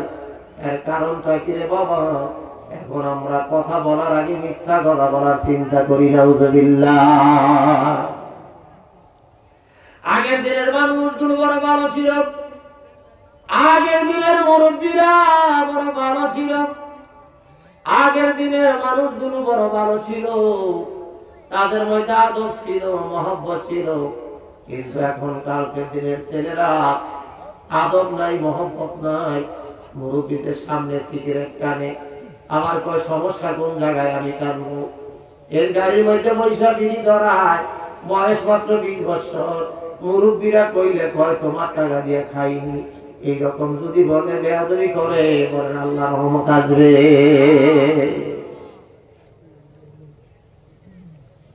এখন কিশোর গ্যাং হইছে, বয়স হলো 17, 18, 20, কিশোর গ্যাং। এ যুবকেরা, এ তরুণরা, মনোযোগ লাগায় শোনা। বাদশার ছেলে 17 বছর 16 বছর বয়স, মার কাছ থেকে বিদায় নিলেন, একটা আংটি দিলেন, এক জিল কোরআন শরীফ দিলেন, সাথে একটা লোটা লইয়া রওনা দিলেন। ওই ইরাকের বসরা নগরে জঙ্গলায় চলে গেলেন। জঙ্গলার মধ্যে বৈশা বৈশা আরাধনা করে, জঙ্গলার মধ্যে বৈশা বৈশা ইবাদত করে। আহারে সময় কাটিয়ে দিচ্ছেন। সপ্তাহে একটা দিন উনি কাজকর্ম করে, বাকি 6 দিন ইবাদত করে। শনিবার দিন হলে শহরে আসে কাজ করার জন্য, বাকি দিন জঙ্গলে বৈশা ইবাদত করে। ওই বসরানগরের একজন আল্লাহর ওলি, নাম হলো হযরত আবু আমের বসরি বলেন, আমার ঘরের ওয়ালটা পড়ে গেছে। আমি শহরে গেলাম, লোকের সন্ধানে, মানুষ শ্রম বিক্রি করতে আসে। সকালবেলা আইসা পয়সা থেকে শ্রম বিক্রি করবে, কেউ রাজের কাজ করে, কেউ আবার দাম খেতে কাজ করে। আমি গেলাম দোকানের জন্য, গিয়ে দেখলাম একটা তরুণ ছেলে বসে আছে। ছেলেটাকে দেখার পরে আমার বড় পছন্দ হইল। আমি বললাম, ছেলে তুমি যাবে নাকি আমার কাজ করার জন্য? বললেন, হ্যাঁ যাবো। হ্যাঁ আমি যাবো, তবে শর্ত হলো আমাকে মজুরি দেওয়া লাগবে। আমাকে মজুরি দিবেন, 1 দিনার দিবেন আর 1 দানিক দিবেন। 1 দানিক হলো 1 দিনারের 6 ভাগের 1 ভাগ। আমার 1টা দিনার দিবেন আর 6 ভাগের 1 ভাগ একটা দানিক দিবেন, কমও নিব না বেশিও নিব না। আরেকটা শর্ত হলো আমি যখন আপনার বাড়িতে কাজ করব, যোহরের আজান হবে, আসরের আজান হবে, হাইয়া আলাস সালাহ হাইয়া আলাল ফালাহ যখন আজান হবে, কল্যাণের জন্য আসো, নামাজের জন্য আসো যখন বলা হবে, আমি কিন্তু কাজ ছেড়ে দিব। তখন কাজ ছেড়ে দিয়ে নামাজের জন্য আমি চলে যাব। একবার জোরে বলা যাবে আল্লাহু আকবার। আবু আমের বলে আমি রাজি হয়ে গেলাম। আমি রাজি হয়ে তাকে বাড়িতে নিয়ে গেলাম, কাজে লাগাই দিলাম। কাঁচা মাটি দিয়া গড়ের ওয়াল দিবেন আর মাঝখানে পাথর দিয়া জয়েন দিবে। কাজ শুরু করে দিলেন, সকালবেলা লাগাই দিলাম, সন্ধ্যা হয়ে গেল। সন্ধ্যার সময় গিয়ে দেখলাম কাজ করছে 1 জনে, কিন্তু কাজ তো হয়ে গেল 10 জনের। আল্লাহু আকবার। কিভাবে সম্ভব, কিভাবে সম্ভব বুঝলাম না, আশ্চর্য হয়ে গেলাম। মনে মনে চিন্তা করলাম ছেলেটা বড় দরকার, এই ছেলেটা দিয়ে আমি কাজকর্ম করাইব, কাজে বড় বরকত হবে। সন্ধ্যাবেলা মজুরি নিয়ে গেলেন, 2টা দিনার টাকা দিলেন। উনি ফেরত দিয়ে দিলেন, বলেন না তোমার সাথে আমার চুক্তি হলো 1 দিনার দিবা আর একটা দানিক দিবা, তার থেকে বেশি নিব না, কমও নিব না। আমি যাহা কথা তাহাই করব। ওনাকে দেওয়া হলো 1 দিনার 1 দানিক, নিয়ে চলে গেলেন। জঙ্গলের মধ্যে বৈশা বৈশা উনি ইবাদত করে, আল্লাহর জিকির করে, সময় অতিবাহিত করে, মানুষের সাথে গল্প গুজব করে না, আড্ডা মারে না, চায়ের দোকানে সময় নষ্ট করে না, শুধু আল্লাহর জন্য সময় ব্যয় করে।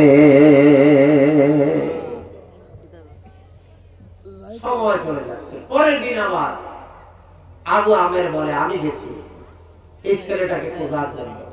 সেই ছেলেটা 1,10 জনের কাজ করছে, এইরকম মুকুল তো আমার দরকার। একজন বুড়া মানুষ উঠে নাই, কিন্তু এই ছেলেটার বয়স 20 হয়েছে না, বুঝছে? কি 20 হয়েছে তার বয়স, কিন্তু হ্যাঁ উড়া বসা সমস্যা। আর ক্যামেরার জন্য আরো কিছু নাই, উঠা বসা চলবে, এটা আমি পছন্দ করি না। আমার বয়সটা আগের মতো না, আমার ওয়াজের বয়স 30 পার হয়ে গেছে। এই মানুষ চাকরি করে 30 বছর, কি কম অবসর।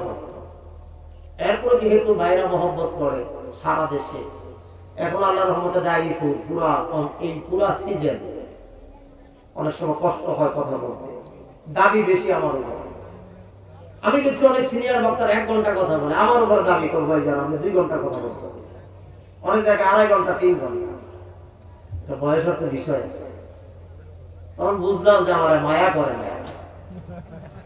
এরপরে ওয়াজ দিয়ে যদি মানুষ বসায় রাখতে হয়, একটু হইল। হ্যাঁ, আমি যখন বয়ান শুরু করছি অর্ধেক মানো না, এখন তো মাঠ ঘুরে গেছে। মাশাআল্লাহ, আলহামদুলিল্লাহ বললাম। একটা তাকবীর দে, নারে তাকবীর, নারে তাকবীর, দ্বীন ইসলাম, দ্বীন ইসলাম, নারে তাকবীর। খুশি না বাজার? আমি দোয়া নিবার জন্য আসছি। আমি তো আপনাদের অঞ্চলে খুব পরিচিত, কি কন? আমার এলাকার চাইতে আপনাদের এলাকার পরিচিত বেশি। আমি দেখছি আমার রিক্সাওয়ালারও ছিলেন, ভ্যানওয়ালারও ছিলেন, অটোওয়ালারও ছিলেন, নৌকোওয়ালারও ছিলেন। তো হুজুর আপনি তো অনেকদিন ধরে এলাকার মধ্যে আসেন, এটা আমার জন্য একটা দোয়া। এই দোয়াটা আমার জন্য করবেন আপনারা। এই দোয়া নিবার জন্যই আসছে, অন্য কিছুর জন্য। এই মাহফিলে আমি আসি কোনো ডিমান্ড করে আসি না। এখানে যাবে ডেট দেই, এখানে আমার ডাইন বাদ কিচ্ছু নাই। আল্লাহর কসম করে বলবো, এটা ব্যাপারী সাহেবের ছেলেদের কাছে জিজ্ঞাসা করে। অর্থাৎ এই ওয়াজের মধ্যে যদি ফায়েজ না হয়, বাংলাদেশের অন্য কোনো ফায়েজ, কোনো জায়গায় ফায়েজ কথা বুঝেন আমার?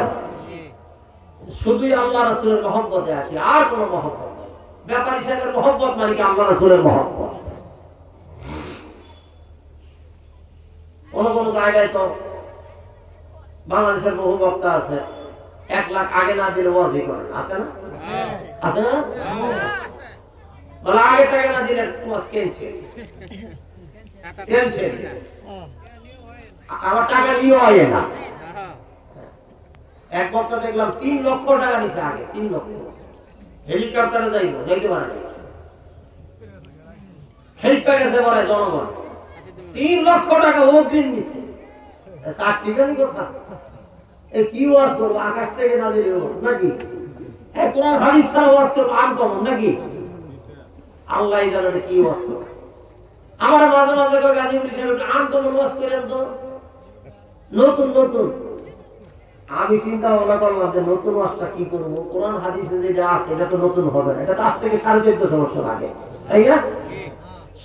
আজ থেকে 1450 বছর আগের ওয়াজ, এটা চলছে তো চলবে কিয়ামত পর্যন্ত, এটা কখনো পুরান হবে না। এটা নতুন বই, কোরআন হাদিসের কথা, এটা নতুন, এটা পুরান হবে না, কিন্তু অনেকের কাছে এটা পুরান লাগে। পরে একদিন আমি সেই লোককে উদ্দেশ্য করে বললাম, আজকে একটা লোক আমাকে বললো নতুন ওয়াজ করার জন্য, একটা নতুন ওয়াজ করে দিয়ে যায়। আজকে রাস্তায় আসার সময় শুনলাম যে লোক আমার নতুন ওয়াজ করতে বলছে ওনার বাবা নাকি নতুন একটা বিয়ে করছে। এই খবরটা হয়তো ওনার জানা নাই। কিরকম হয়েছে? ভালো হয়েছে না? আমি ওয়াজটা নামার পরে হুজুর আপনি কি কইলেন? আমি আমার কাছে নতুনত্ব মনে হয়েছে না, হুজুর নতুন হইতো। আমি নতুন ওয়াজ চাইছেন, আমি কি করবো? আমার বাবা আর একটা নতুন বিয়ে করছে, আমার মা একটা নতুন বিয়ে করছে, তাহলে তোরা নতুন হইব, এটা তার পুরান না। এখানে নাউজুবিল্লাহ কর, বুঝবার জন্য বলছি। এজন্য সব জায়গায় নতুন চাইেন না, পুরান নইতে বরকত আছে। আমার বাবাজিরা আবু আমের বলে আমি চলে গেলাম। পরের দিন টাকা আনার জন্য গিয়া দেখলাম সে আর কাজের জন্য আসে নাই।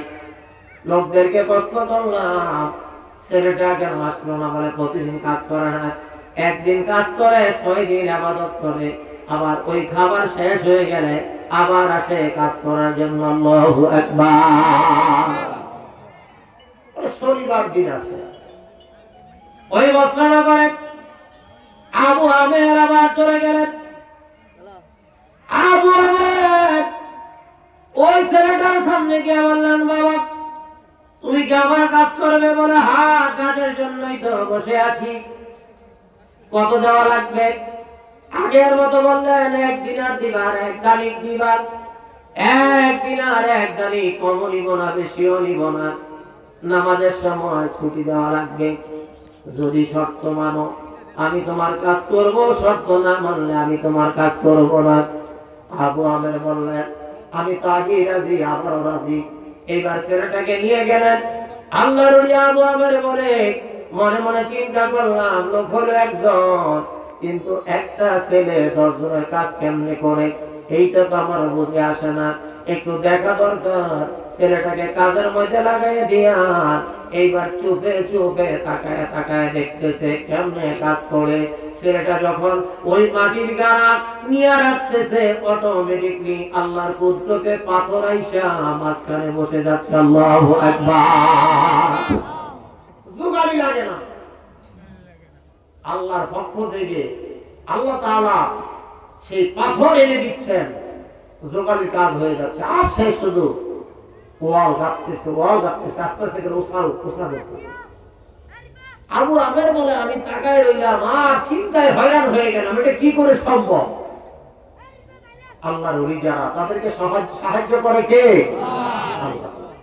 আলা ইন্না আউলিয়া আল্লাহি লা খাউফুন আলাইহিম ওয়া লা হুম ইয়াহজানুন।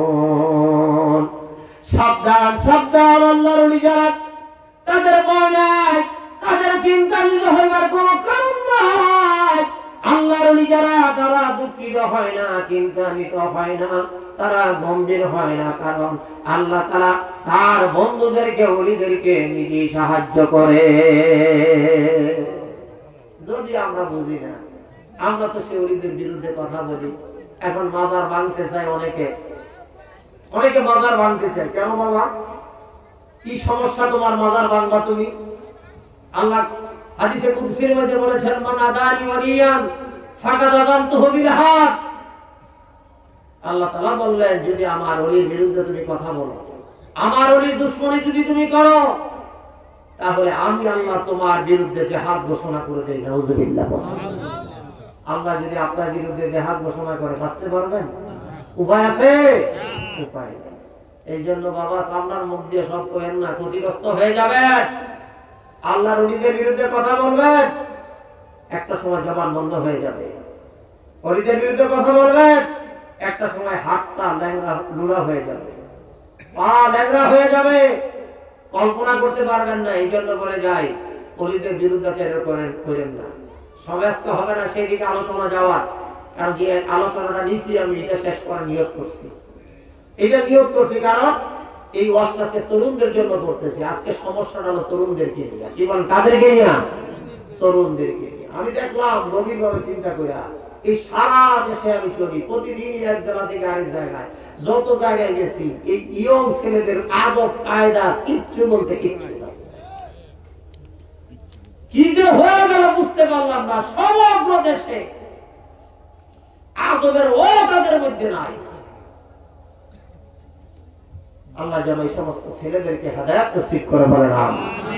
এই জন্য বলছিলাম বাবা, আমাদের জন্য বয়স নাই। বাচ্চার ছেলে 16-17 বছর বয়স, দুনিয়াতে জঙ্গলে চলে গেছে ইবাদতের জন্য, রাজমিস্ত্রির কাজ করে, হালাল উপার্জন করে। আর বাবা অবৈধভাবে টাকা কামাইছে, মোটরসাইকেল একটা দামি কিনা, হ্যাঁ সেল একটা লাগাইছে হাতের মধ্যে, সাবিরিন হাতের মধ্যে লইয়া বাজারে গেলে ঘুরায়, হ্যাঁ রংবাস। এই নিয়ে তুমি রংবাস হইছ, তোমার তো ফাতলা পায়খানা হলে 3 দিন পরে তোমার খবর থাকতো। ফাতলা পায়খানা খালি একদিনে যদি 10 বার হয়, 10 বার ডায়রি হয়ে গেছে, চোখে একটারে 2টা দেখবা। এই জন্য বাহাদুরি বেশি কইল না। আল্লাহ ইন্নাল্লাহা আলা কুল্লি শাইইন কাদির, আমি মহা পরাক্রমশালী। তুমি কই যাইবা? রশি আমার হাতে, নাড়াই যেন টান দিব, চলে আসতে। মৃত্যুর কোন বয়স আছে? কেউ আছে? কোন বয়স? বাবা সামনে থেকে নাতিরে নিয়ে যায়, এটা আল্লাহর বিধান, চলে যাওয়া লাগবে। এই জন্য বাজান, তরুণদের জন্য ওয়াজটা বলছি। বাদশার ছেলে, সে কাজ করে রাজমিস্ত্রি। এবার এই কাজ করার পরে আবু আমের বলে, আমি বুঝতে পারলাম ছেলেটা তো সাধারণ না, ছেলেটা হলো আল্লাহর ওলি। তাই তো বিকাল যখন হয়ে গেল, আমি খুশি হইয়া তার জন্য 3টা দিনার আমি লয়ে গেলাম। আর এত সুন্দর কাজ করছে, তার উপহার দেওয়া লাগে। একজনে 10 জনের কাজ করছে, গত শনিবারও করলো, বেশি নিল না, আজকে খুশি হইয়া দিব। কিন্তু দেখা গেল বেশি তো নিল না, বরং রাগ করলো, বলে তোমার সাথে আমার চুক্তি হলো, 1টা দিনার দিবা, আর 1 ভাগের 6 ভাগ 1 দানি কামার দিবা, কম না বেশি না। নামাজের সময় ছুটি দিবা, নামাজের সময় ছুটি দিলা, কাজে আমি ফাঁকি দেই না, কাজ আমি করেছি, আমার প্রাপ্য আমার দিয়ে দাও, আমি চলে যাইব। 1 দিনার 1 দানি লইয়া ছেলেটা চলে গেলেন, জঙ্গলে চলে গেলেন। আবু আমের বলে, মনে মনে এরাটা করলাম, আমি যতদিন আমার বাড়িতে কাজ করাবো, এই ছেলে ছাড়া অন্য কাউকে দিয়ে আমি কাজ করাবো না। এত সুন্দর কাজ করে, 10 জনের কাজ করে, এই ছেলেটা আমার দরকার। এইবার পরে শনিবার আবার যখন গেছে, গিয়ে দেখে ছেলেটার কাজে আসে নাই, কাজের সম্মানে আসে নাই। ব্যাপারটা কি? লোকদেরকে জিজ্ঞাসা করলেন, বললেন আসেন না, কারণ হল আজকে 3 দিন ধরে অসুস্থ, ছেলেটা খায় না, অচেতন অবস্থায় জঙ্গলে পড়ে আছে। আবু আমের বলে, আমাকে নিয়ে চলো। একটা লোকের টাকার বিনিময়ে রাজি করলেন, জঙ্গলে নিয়ে গেলেন। জঙ্গলে গিয়ে দেখলেন অচেতন অবস্থায় ওই ছেলেটারে রানের উপর রাইখা মাথা। জিজ্ঞাসা করে, তুমি কেমন আছো? তুমি এমন অবস্থায় পড়ে আছো, খবর কেন দিলে না? কোনো কথা বলে না। অনেক সময় পার হয়ে গেলে হঠাৎ করে চোখ করে তাকাইলেন, বললেন, ও আবু আমের, তোমার বাড়িতে আমি 2 দিন কাজ করেছি, আমার খেয়াল আছে তবে মনে হয় আমার বয়স শেষ হয়ে গেছে, আমি আর বাঁচবো না, আমি পৃথিবী থেকে বিদায় নিয়ে চলে যাইব। তবে আমার একটা ওসিয়ত হলো, আমি যখন মারা যাইব তখন আমার জানাজাটা তুমি নিজে পড়াইবা। তুমি আল্লাহর ওলি, এতে কোনো সন্দেহ নাই। এক করি আরে করি রে, দেখবে সম্পর্ক কার সাথে কার হয় বুঝাবার জন্য আজকে বলছি। সম্পর্ক কার সাথে কার হয়? যার মনের সাথে মন মিলে, মনের সাথে মন। একজন দুষ্ট মানুষ আর একজন ভদ্র মানুষ কখনো বন্ধুত্ব হবে না। হয়তো বন্ধুত্ব হবে দুষ্ট দুষ্ট, নাকি ভদ্র ভদ্র। ভালো করে মিলিয়ে দেখেন, আপনি যেরকম আদর্শের আপনার বন্ধু ওই রকম আদর্শের। আবু আমের বললেন যে বাবা তুমি এমন কথা কেন বলতেছো? হুজুর আমার মনে হয় বয়স শেষ হয়ে গেছে, আমি জীবনের সন্ধ্যাবেলায় চলে এসেছি, আমার মনে হয় ইন্তেকাল হয়ে যাবে, আপনি আমার জন্য দোয়া করেন। আর কিছু ওসিয়ত আমি করব। ওসিয়ত হলো, আমি ইন্তেকাল করার পরে আমাকে যারা গোসল দিবে, এই গোসল দেওয়ার পরে আমার এই যে কাপড় চাপড়, এই কাপড়গুলো তাদেরকে দিয়ে দিবেন। সুবহানাল্লাহ বলেন। এখানে একটা শিক্ষণীয় বিষয় আছে। শিক্ষণীয় বিষয় হলো যে আপনার তো অনেক কাপড় চোপড়, এখন মানুষ কিন্তু শখ করে কাপড় অনেক বেশি কিনে। আগের দিনে এরকম ছিল না। আমরা ছোট্ট করে দেখছি ঈদের সময় একটা ঈদ, বাবা বলতো কুরবানির সময় কুরবানি দেওয়া লাগে, এখন নতুন জামা দেওয়া যাবে না, একমাত্র রোজার ঈদের সময়। ঠিক কিনা? একমাত্র রোজার ঈদের সময় নতুন কাপড় কিনে দিতেন। কুরবানি ঈদের সময় গরু জবাই করা লাগে, গরু কিনুন লাগে, খাসি কিনুন লাগে, নতুন কাপড় দেওয়া যাবে না, টাকার অভাব। আর এখন কুরবানি তো হয়, রোজার ঈদ হয়, বৈশাখ হয়, পূর্ণিমা হয়, আমাবস্যায় হয়, জন্মদিনে হয়, মৃত্যু দিনে হয়। ইয়ো উত্তরাতে দেখলাম, আমি তো মার্কেটে যাই না, আমার তো চলতে হয় মেন শহর দিয়ে, দুটো বাসাটা উত্তরার পাশে। গতকালকে উত্তরার মার্কেটে যেই পরিমাণে লোক দেখছে, ঈদও এত লোক আমি দেখছি না। আমি একজনকে প্রশ্ন করলাম, কি ও এত বেচা কিনি, এত লোক হুজুরের শীতের কাপড় কিনতে হয়েছে, আর এখন ছুটি পাইছে ঘুরতে যাইবে, নতুন কাপড় কিনতে হয়েছে। চিন্তা করছেন? এরকম লোক আছে যে শাল 10টা আছে, হ্যাঁ কিন্তু একটা 9টা আলমারির মধ্যে সাজায় ধুয়ে দিছে। একটা বিয়ে দিছে, আরেকটা ওই বিয়ে দিছে, আরেকটা দিছে তার বন্ধু। কি আছে না? আছে না? একদিন কেন? অথচ পাশের বাড়ি আরেকজনে শীতে কষ্ট করে, তার একটা শাল। ইসলামটা কি? ইসলাম হলো নিরঞ্জন অন্ন। একজনের মুখে খাবার নাই, তাকে খাবার তুলে দেয়। বস্ত্রহীনের বস্ত্র, একজনের কাপড় নাই, একটা কাপড় তাকে দেন। এর নাম ইসলাম। তাহলে আপনি একটু ওসিয়ত করে যাবেন আপনার স্ত্রীকে, আমি ইন্তেকালের পরে আমার যে জামাগুলো থাকবে, আমার যে লুঙ্গিগুলো থাকবে, আমার যে শাল থাকবে, জুতা থাকবে, এগুলি গরিব মানুষের দিয়ে দিন, তারা পড়বে, দোয়া পাবেন আপনি, সব জায়গায়। আবু আমেরকে লক্ষ্য করে বললেন, আমার যারা গোসল দিবেন তাদেরকে আমার কাপড়গুলো দিয়ে দিবা, লোটাটা দিয়ে দিবা। আর আমার মা,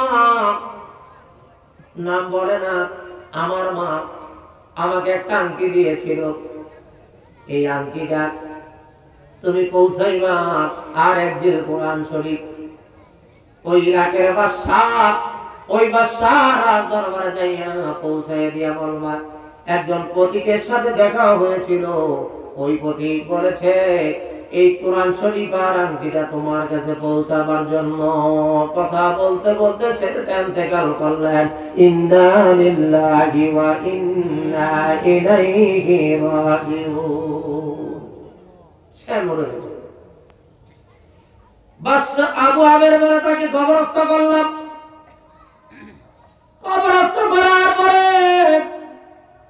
দাফন কাফন সেরে এরপর আমি তার আংটি আর কোরআন শরীফ লইয়া রওনা দিলাম। আরে যেতে যেতে রাত দরবারে চলে গেলাম, গিয়ে দেখলাম 1000 লোক একটা কাতারে দাঁড়ানো। 1000 লোক একটা কাতারের মধ্যে দাঁড়ানো, দ্বিতীয় কাতারে 1000, এইভাবে 10টা কাতার। 10 নম্বর কাতারে বাদশাহ ঘোড়ার উপরে সওয়ার হয়ে আছে। আমি সবাইকে টপকাইয়া তার সামনে চলে গেলাম। চলে যাওয়ার পরে আমাকে দেখে বাদশাহ ডাক দিলেন, তুমি আমার সামনে আসো। আমি যখন তার সামনে গেলাম, বললেন, তুমি কোরআন শরীফ আনকি কোথা থেকে পেলে? একজন পথিকের সাথে আমার দেখা হয়েছিল, অল্প বয়সের ছেলে। সে আমাকে কোরআন শরীফ আনকি দিয়ে বলছিল, দেশের বাদশাহ ইরাকের বাদশার কাছে তুমি পৌঁছায় দিবা। আমি আনকি আর কোরআন শরীফ নিয়ে আসলাম, তোমার কাছে পৌঁছায় দিয়ে গেলাম। উনি বললেন, রাজ দরবারের গুরুত্বপূর্ণ কাজ আমার আছে, এখন কথা বলতে পারবো না, তুমি অপেক্ষা করো, তুমি থাকো, আমি রাজ দরবারে কাজকর্ম সেরে আমি আসতেছি। একজন খাদেমকে বললেন, তাকে একটা কামরার মধ্যে বিশ্রাম করার জন্য রেখে দাও, তাকে বিশ্রাম করতে দাও। সে বিশ্রামে চলে গেল। রাজ দরবারে কাজ সেরে বাদশাহ চলে আসলেন। বাদশাহ বললেন, এই কোরআন শরীফ আংটি কোথা থেকে পাইলা, তুমি আমার একটু বলো। এবার সব ঘটনা খুলে যখন বললেন, বাদশাহ চোখের পানি ছেড়ে দিয়া বললেন, তুমি জানো না এই ছেলেটা হলো আমার নিজের সন্তান। আল্লাহু আকবার। সব ঘটনা খুলে বললেন। বাদশাহ বললেন, আর দেরি করবো না, আমারে নিয়ে চলো। ওই রাতের মুসলিম নগরে চলে গেলেন। ওই কবরের সামনে গিয়া বাদশাহ জিয়ারত করলেন, চোখের পানি ফেলে কাঁদলেন। আহারে আমার কথায় কষ্ট পাইয়া ছেলেটা জঙ্গলায় চলে গেলেন। এইভাবে তার ইন্তেকাল হয়ে গেল। ছেলেটা আমার সাথে আর কোনোদিন দেখা হলো না। এইভাবে উনি কান্না করলেন। অতঃপর জিয়ারত করে উনি চলে আসলেন। আবু আমের বলে, এ দুনিয়ার মানুষ, তোমরা শোনো, আমি রাত দরবার থেকে বিদায় নিয়ে যখন চলে গেলাম বাড়িতে যাওয়ার পরে আমি যখন রাতের বেলা ঘুমিয়ে আছি, আমি ঘুমের ঘরে ওই ছেলেটাকে স্বপ্নে দেখলাম। আমি স্বপ্নে দেখলাম খুব হাসি খুশি। প্রশ্ন করলাম, তোমার সাথে আল্লাহ তাআলা কেমন ব্যবহার করেছে? ছেলেটি বললেন, আমার সাথে আল্লাহ তাআলা উত্তম ব্যবহার করেছে। ছেলেটি বললেন, আমি যে তোমাকে ওসিয়ত করেছিলাম, আমার ওসিয়তকে তুমি রক্ষা করেছো? বলেন, হ্যাঁ হ্যাঁ, আমি ওসিয়ত রক্ষা করেছি বাদশার কাছে। আমি তোমার আংটি আর কোরআন শরীফ পৌঁছায় দিয়েছি। ছেলেটি বললেন, আল্লাহ তাআলা তোমাকে উত্তম সাজা দান করবে। এই কথা বলে আবু আমের বললেন, আমি হঠাৎ করে দেখলাম আমি আমার ঘরের ভিতরে নূরে ঝলমল করতেছে। শুধু তাই না, ঘুম থেকে যখন জেগে গেলাম, স্বপ্ন তখন ভেঙে গেল। আমার ঘরটা মেষকম্বরের টানে ভরপুর হয়ে গেছে। 16-17 বছরের ছেলে ইবাদত করে জান্নাতি মানুষ হয়ে কবরে চলে গেলেন। আর আমরা চিন্তা করি ছেলের বিয়ে করাই দেই আর মেয়েটা বিয়ে দিয়ে দেই, এখন নাতি পুতির মুখ দেখি নাই, এত তাড়াতাড়ি কেমনে কি? এরকম চিন্তা ভাবনা আমাদের আছে না নাই? এগুলি বাদ দিয়ে দেন, 1 সেকেন্ডের কোনো ভরসা নেই। এই দুনিয়া ছেড়ে চলে যাওয়া লাগবে। মোদের লক্ষ টাকা পরে থাকবে, একদিন আমরা থাকবো না। সবাই আমায় বলে যাবে, নবী আপনি বইলেন না। আল্লাহুম্মা সাল্লি মাওলানা মুহাম্মদ ওয়া আলা আলিহি।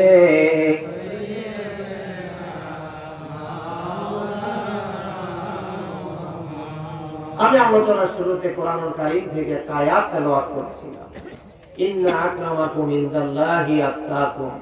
আল্লাহ বলছেন, তোমার কোটি কোটি টাকার সম্পদ আছে, তোমার গাড়ি আছে, তোমার বাড়ি আছে, এতে তোমার কোনো সম্মান নাই। সম্মান হলো ইন্না আকরামাকুম, যদি তুমি আমি আল্লাহরে ভয় করো। তুমি যত বেশি ভয় আমারে করবো, তোমার সম্মানটা আমি আল্লাহর দরবারে তত বেশি।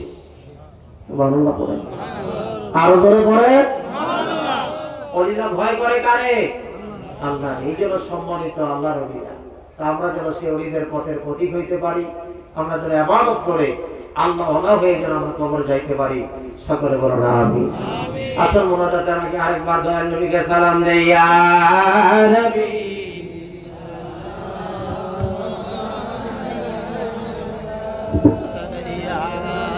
رسول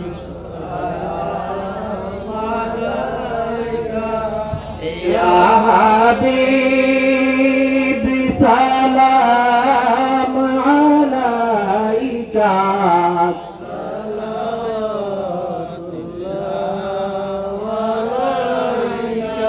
করিতে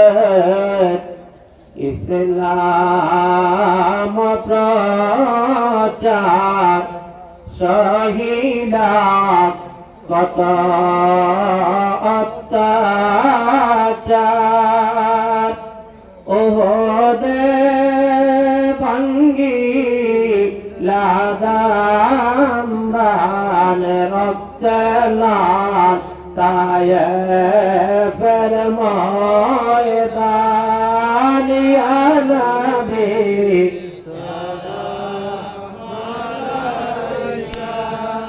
يا رسول سلام يا حبيب سلام عليك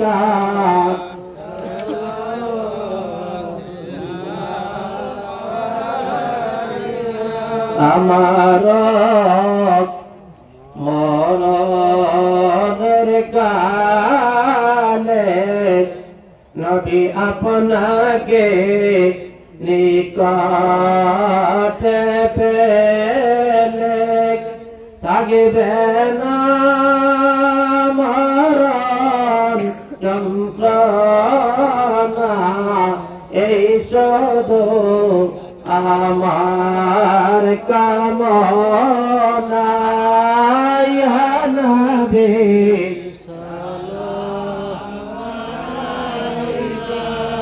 ইয়া রাসূল সালাম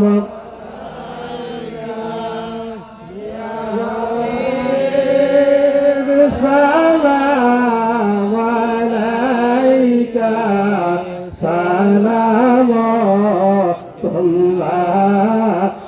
আলাইকা উছিলা আপনাকে নিয়া কান্দিলেন আদম হাওয়া মাবুদের হইলে দয়া কবুল করিলেন দোয়া ইয়া নবী সালাম আলাইকা ইয়া রাসূল সালাম আলাইকা জিবরাইল ডাকে বারে বার খুলে দেন আসমানের দুয়ার এসেছে নবীদের সরদার করিতে মাওলার দিদার ইয়া নবী সালাম আলাইকা ইয়া রাসূল সালাম ইয়া হাবিব সালাম আলাইকা সালাওয়াতুল্লাহ বলগলুনা বিকামালিহি কাশফাত দুজা বিজামালিহি আসলাত জামিহি ওয়া ফিসালিহি صلوا عليه وآله بلغ العلا بكماله كشف الدجى بجماله حسنت جميع خصاله صلوا عليه سلموا يا قوم بل صلوا على صدر الأمين مصطفى ما جاء إلا رحمة للعالمين مصطفى ما جاء إلا رحمة مرحبا বলে এই আরেকটু চাপতে হবে এই যে জায়গা ফাঁকা আছে এখন পিছনে যারা আসছে এই যে দেখেন বসতে জায়গা পাচ্ছে না ওরা দাঁড়ায় রয়েছে তাহলে একটু চাইপা বসেন একটু চাইপা সামনের দিকে আসেন লা ইলাহা লা ইলাহা লা ইলাহা একটু সামনের দিকে সামনে একটু মোনাজাত করে দিব ওয়াদা করব না সামনের দিকে আসেন ওনাদেরকে বসতে দেন মোনাজাতটা করার জন্য লা ইলাহা ইল্লাল্লাহ লা ইলাহা বহুদূরে মদিনা কেমনে যাব জানি না বলেন বহুদূরে মদিনা কেমনে যাব জানি না দয়াল আল্লাহ দয়া কর দয়াল আল্লাহ দয়া কর ওরা মনের বাসনা লা ইলাহা লা ইলাহা ইল্লাল্লাহ লা ইলাহা লা ইলাহা ইল্লাল্লাহ মুহাম্মাদুর রাসূলুল্লাহ সাল্লাল্লাহু আলাইহি ওয়াসাল্লাম। যে বাদশার ঘটনা বললাম বাদশার নাম কিন্তু আমি বলি নাই বলছি কি কোন মনে মনে অনেকে চিন্তা করছে যে হুজুর তোর নামটা বললো না খালি বাদশা বললো ওয়াজটা এখানে রাখছি কারণ এটার জন্য অনেকে বসে থাকবে যে বাদশার কথা বলেছি ওনার নাম হলো বাদশাহ হারুনুর রশিদ কি নাম বাদশাহ হারুনুর রশিদ। এখন ওনার সম্পর্কে দুটি কথা বলবো। ওনার ছেলে উনি রাজ দরবারে কাজকর্ম করে ওনার প্রতি বিতৃষ্ণা অথচ উনি ছিল একজন ন্যায় পরায়ণ এবং ধার্মিক একজন বাদশা ছিল।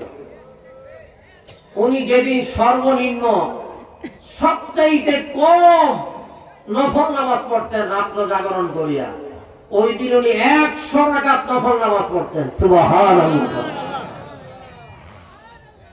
শুধু তাই নয় এই বাদশাহ হারুনুর রশিদ উনি প্রতিদিন উনি দান সৎকার করতেন। ওনার জীবনকে দেখলাম উনি সবচেয়ে কম যেদিন দান সৎকার করতেন উনি ওই দিন 1000 দিরহাম দিতেন।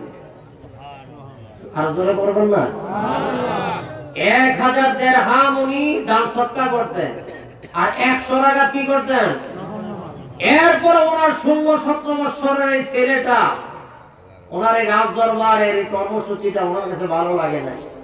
ছেলেটা চাইছে তার বাবা যেন শুধুই আল্লাহর জন্য জীবনটাকে উৎসর্গ করে দেয়। তো সে বাদশাহ হারুনুর রশিদের ছেলে এই পৃথিবীতে ইতিহাস সৃষ্টি করে গেলেন, আমাদের জন্য আদর্শ রেখে গেলেন যে বেঁচে থাকলে আল্লাহর জন্য বেঁচে থাকবো আর মৃত্যুবরণ করলে কার জন্য? আল্লাহ পাকের জন্য।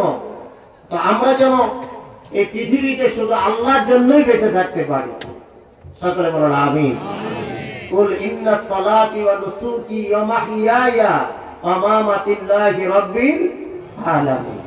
আল্লাহ বলেছেন তোমার মরণ, তোমার জীবন, তোমার বেঁচে থাকা, তোমার মরে যাওয়া সব কার জন্য? আল্লাহ পাকের। আল্লাহ পাক আমাদেরকে কবুল করেন দোয়া করে দিব ঘড়ির কাঁটায় 11:30। আমাকে ওনারা চাচা ডাকেন, সব জায়গায় পরিচয় দেন আমি ওনাদের পরিবারের মানুষ।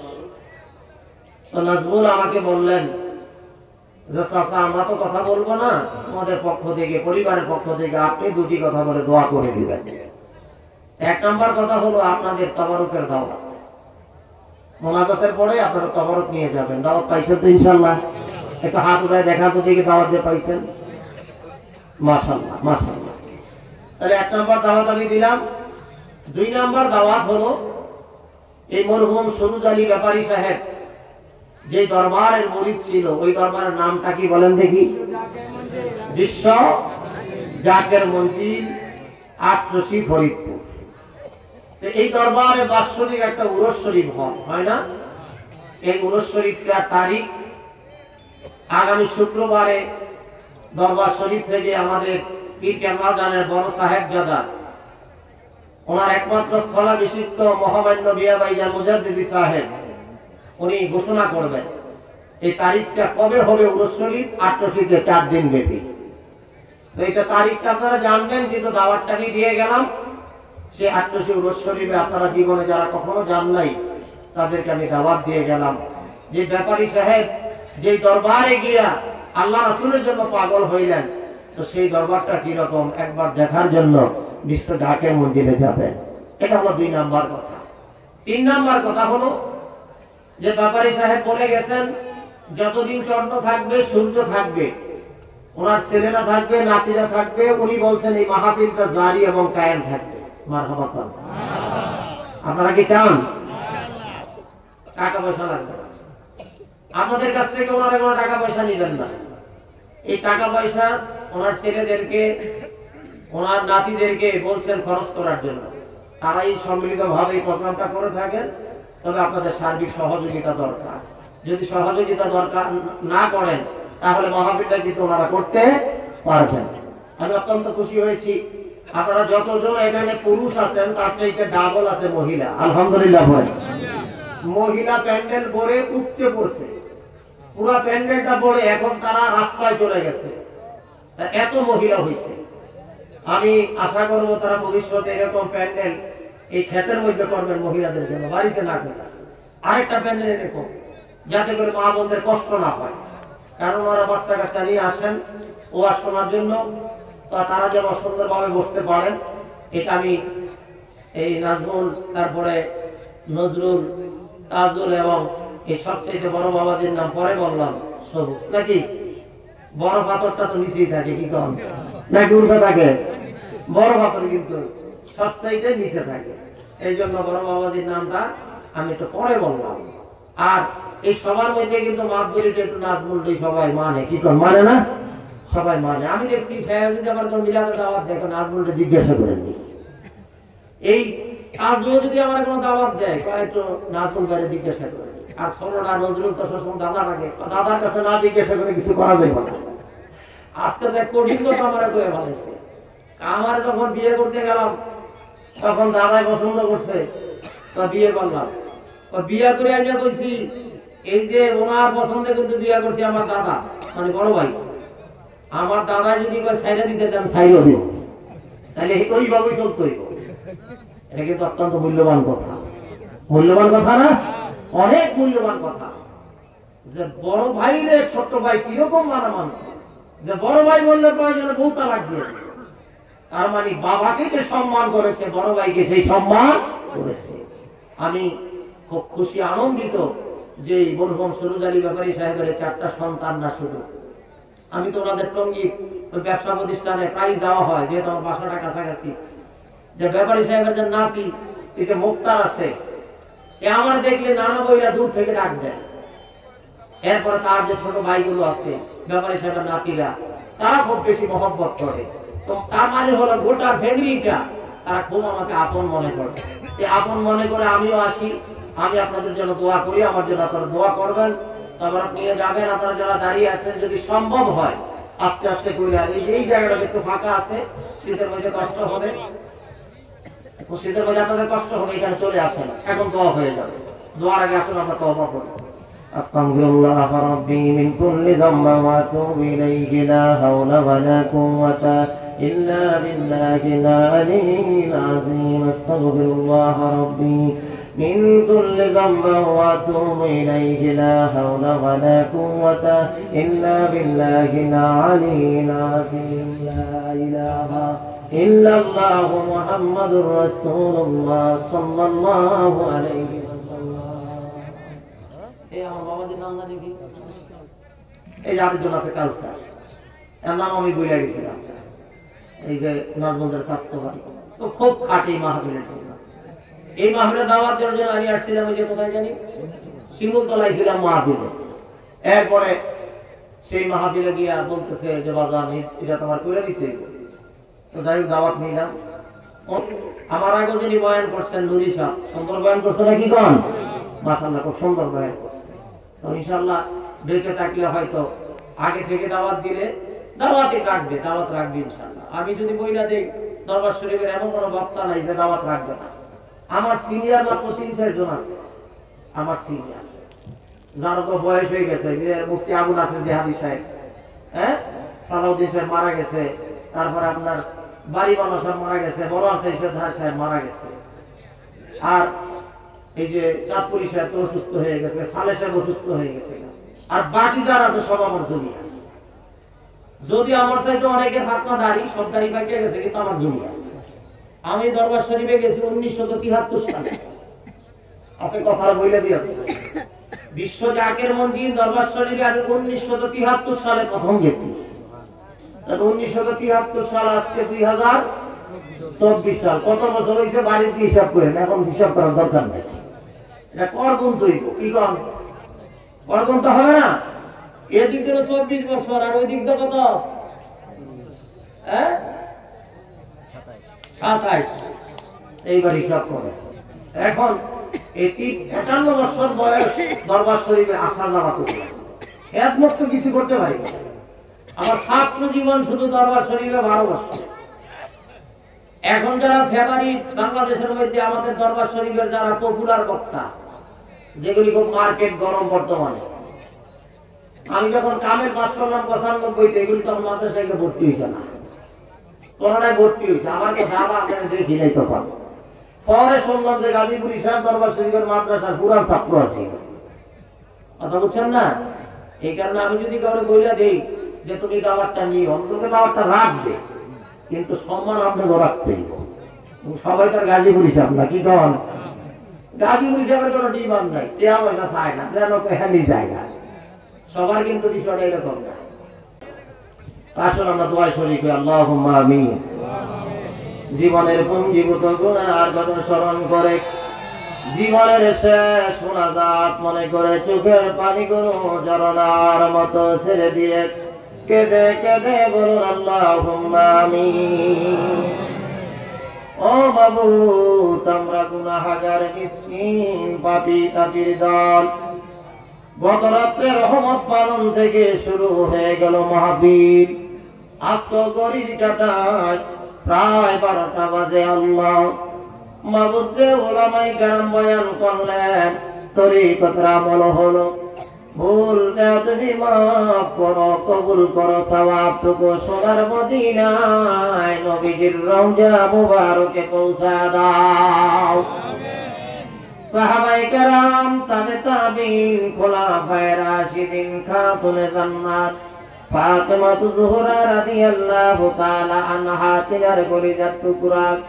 ইমাম হাসান হুসাইন রাদিয়াল্লাহু তাআলা আনহুমা তিনাদের মহব্বতে কারবালার ময়দানে সত্যের জন্য যারা জীবন দিল প্রত্যেকের আরো পাকে তুমি পৌঁছা দাও চার মাযহাবের চার ইমাম চার তরিকার চার ইমাম জামানার জিন্দা বলি আমাদের দাদা পীর খাজা এনায়েতপুরীর মাজার শরীফে পৌঁছা দাও আরে রে কামেল মুর্শিদ মুকম্মেল আমার দরদি বান্দা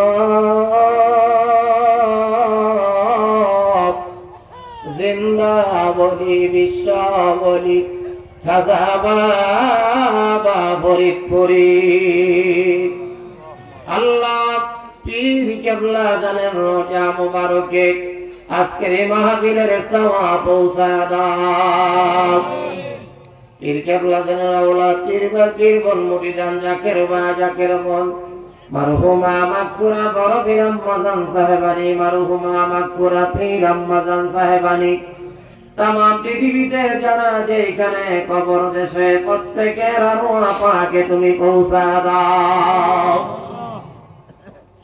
রব্বুল আলামিন যার শরণে আজকের এই মাহফিল, মরহুম সুরজ আলী ব্যাপারী ভাই আজ আমাদের মধ্যে নাই।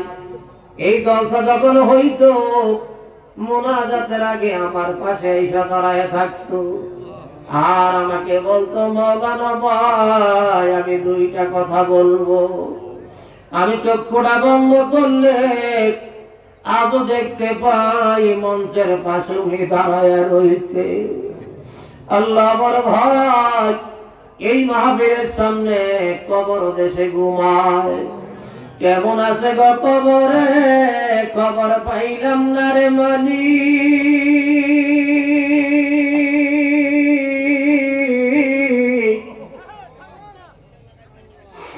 ওনার ছেলেরা, ওনার মেয়েরা, ওনার নাতি নাতনিরা চোখের পানি ভালায়া কান্না করে মানি।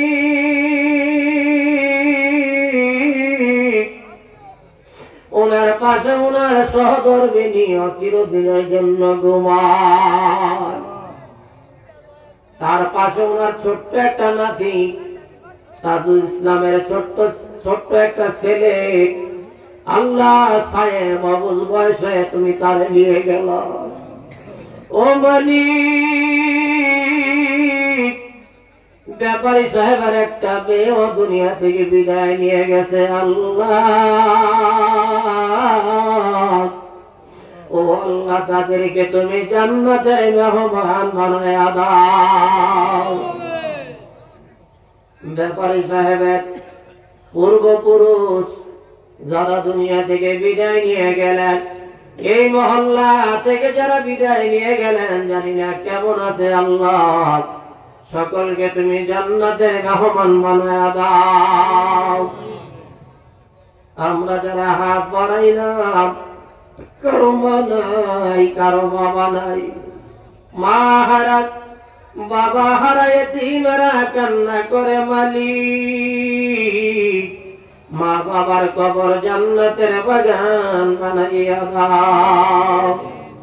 দাদা দাদি নানা নানি চাচা চাচি খালা খালু ভাই ভাতিজা আপনজন প্রিয়জন বংশধর যারা যেখানে কবর দেশে, আল্লাহ প্রত্যেককে দয়া করে তুমি মাফ করে দাও। আমি বড় গুনাহগার, আমি গুনাহগারের সাথে তোমার বান্দারা বান্দিরা দুইটা হাত বাড়াইছে। আল্লাহ,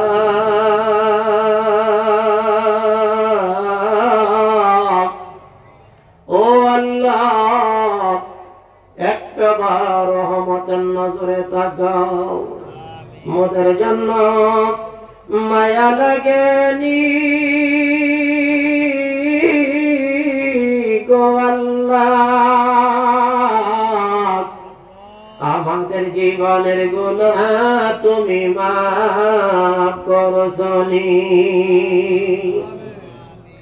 আল্লাহ, বড় আশা করে তোমার রহমতের দরবারে হাত বাড়াইছি।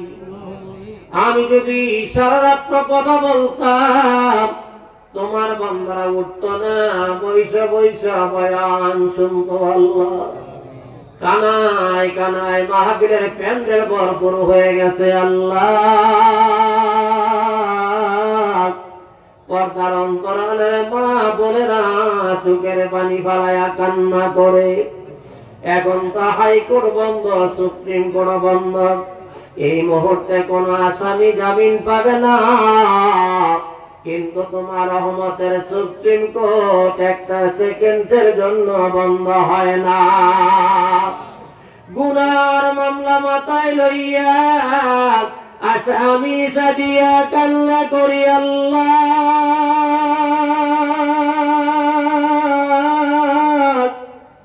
ও আল্লাহ, আমার বন্ধুর খাতিরে আমাদের জীবনের গুনাহ মাফ করে দাও। এই আজিমুস শান ইসলামী জলসা কবুল করো, খেদমত কবুল করো, তবরক বরকতময় করে দাও আল্লাহ। আল্লাহ তাআলা তোমার দরবারে ফরিয়াদ মরহুম সুরজালি ব্যাপারী সাহেবের ছেলে মেয়ে নাতি নাতনি যারা আছে সকলকে তোমার রহমতের চাদর দিয়ে তুমি ঢাইকা রাখো আল্লাহ। সবুজ, নজরুল, তাজুল এবং নাজমুন তারা ভাইরা সবাই তো ব্যবসা বাণিজ্য করে, তাদের ছেলেরাও ব্যবসা বাণিজ্য করে আল্লাহ। ও মালিক, তাদের ব্যবসায় তুমি উন্নতি তরাক্কি দান করো। এই এলাকার উপরে তোমার খাস রহমত নাজিল করো। যতদিন চন্দ্র থাকবে, যতদিন সূর্য থাকবে, এই ব্যাপারী বাড়ির ময়দানে মাহফিল তুমি জারি ও কায়েম রাখো আল্লাহ। মাহফিলের তাবারক দয়া করে বরকতময় করে দাও। পীর কেবলা জানের রেখে যাওয়া আমানত খাজানে রহমত, পীর কেবলা জানের একমাত্র স্থলাভিষিক্ত কোটি কোটি জাকেরানদের ইমাম মহামান্য আলহাজ হযরত খাজা মিয়া ভাইজান মুজাদ্দিদি হুজুর কেবলা জানের আধ্যাত্মিক উত্তরাধিকার আলহাজ হযরত খাজা মেজু ভাইজান মুজাদ্দিদি, হযরত বড় চাচা মিয়া মুজাদ্দিদি, হযরত ছোট চাচা মিয়া মুজাদ্দিদি, খাজা পরিবার বর্গ সকলের হায়াত বাড়াইয়া দাও। আমাদের প্রত্যেকের নেক হায়াত দান করো। একটা মিনিট আমি আপনাদের জন্য ছেড়ে দিলাম। যার মনে যে আশা, যার মনে যে কামনা আল্লাহ পাকের দরবারে বলেন, নিশ্চয় আল্লাহ ফিরাই দিবেন। আল্লাহ আল্লাহ ও আল্লাহ ও বলি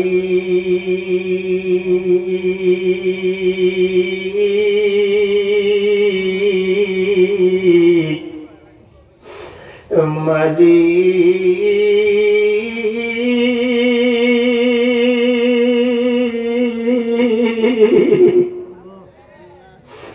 আল্লাহ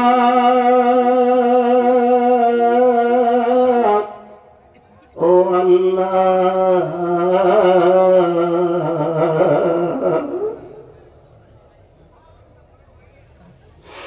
আমি জানি না কার মনে কি আছে, আমি জানি না কার মনে কি ব্যথা,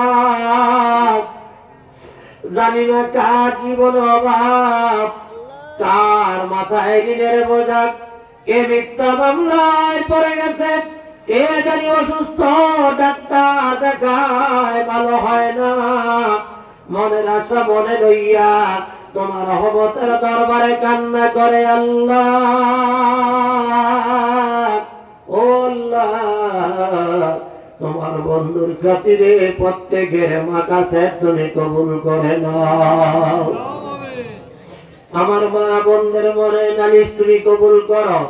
আমাদের ইমানদার বানায় দাও, নামাজি বানায় দাও, দিনদার মুত্তাকি বানায় দাও। যখন তুমি ডাক দিবা ইমানের সঙ্গে ডাক দিও। আর জবানে নবীজির মধুর কালেমা জারি করে দিও, লা ইলাহা ইল্লাল্লাহু মুহাম্মাদুর রাসূলুল্লাহ সাল্লাল্লাহু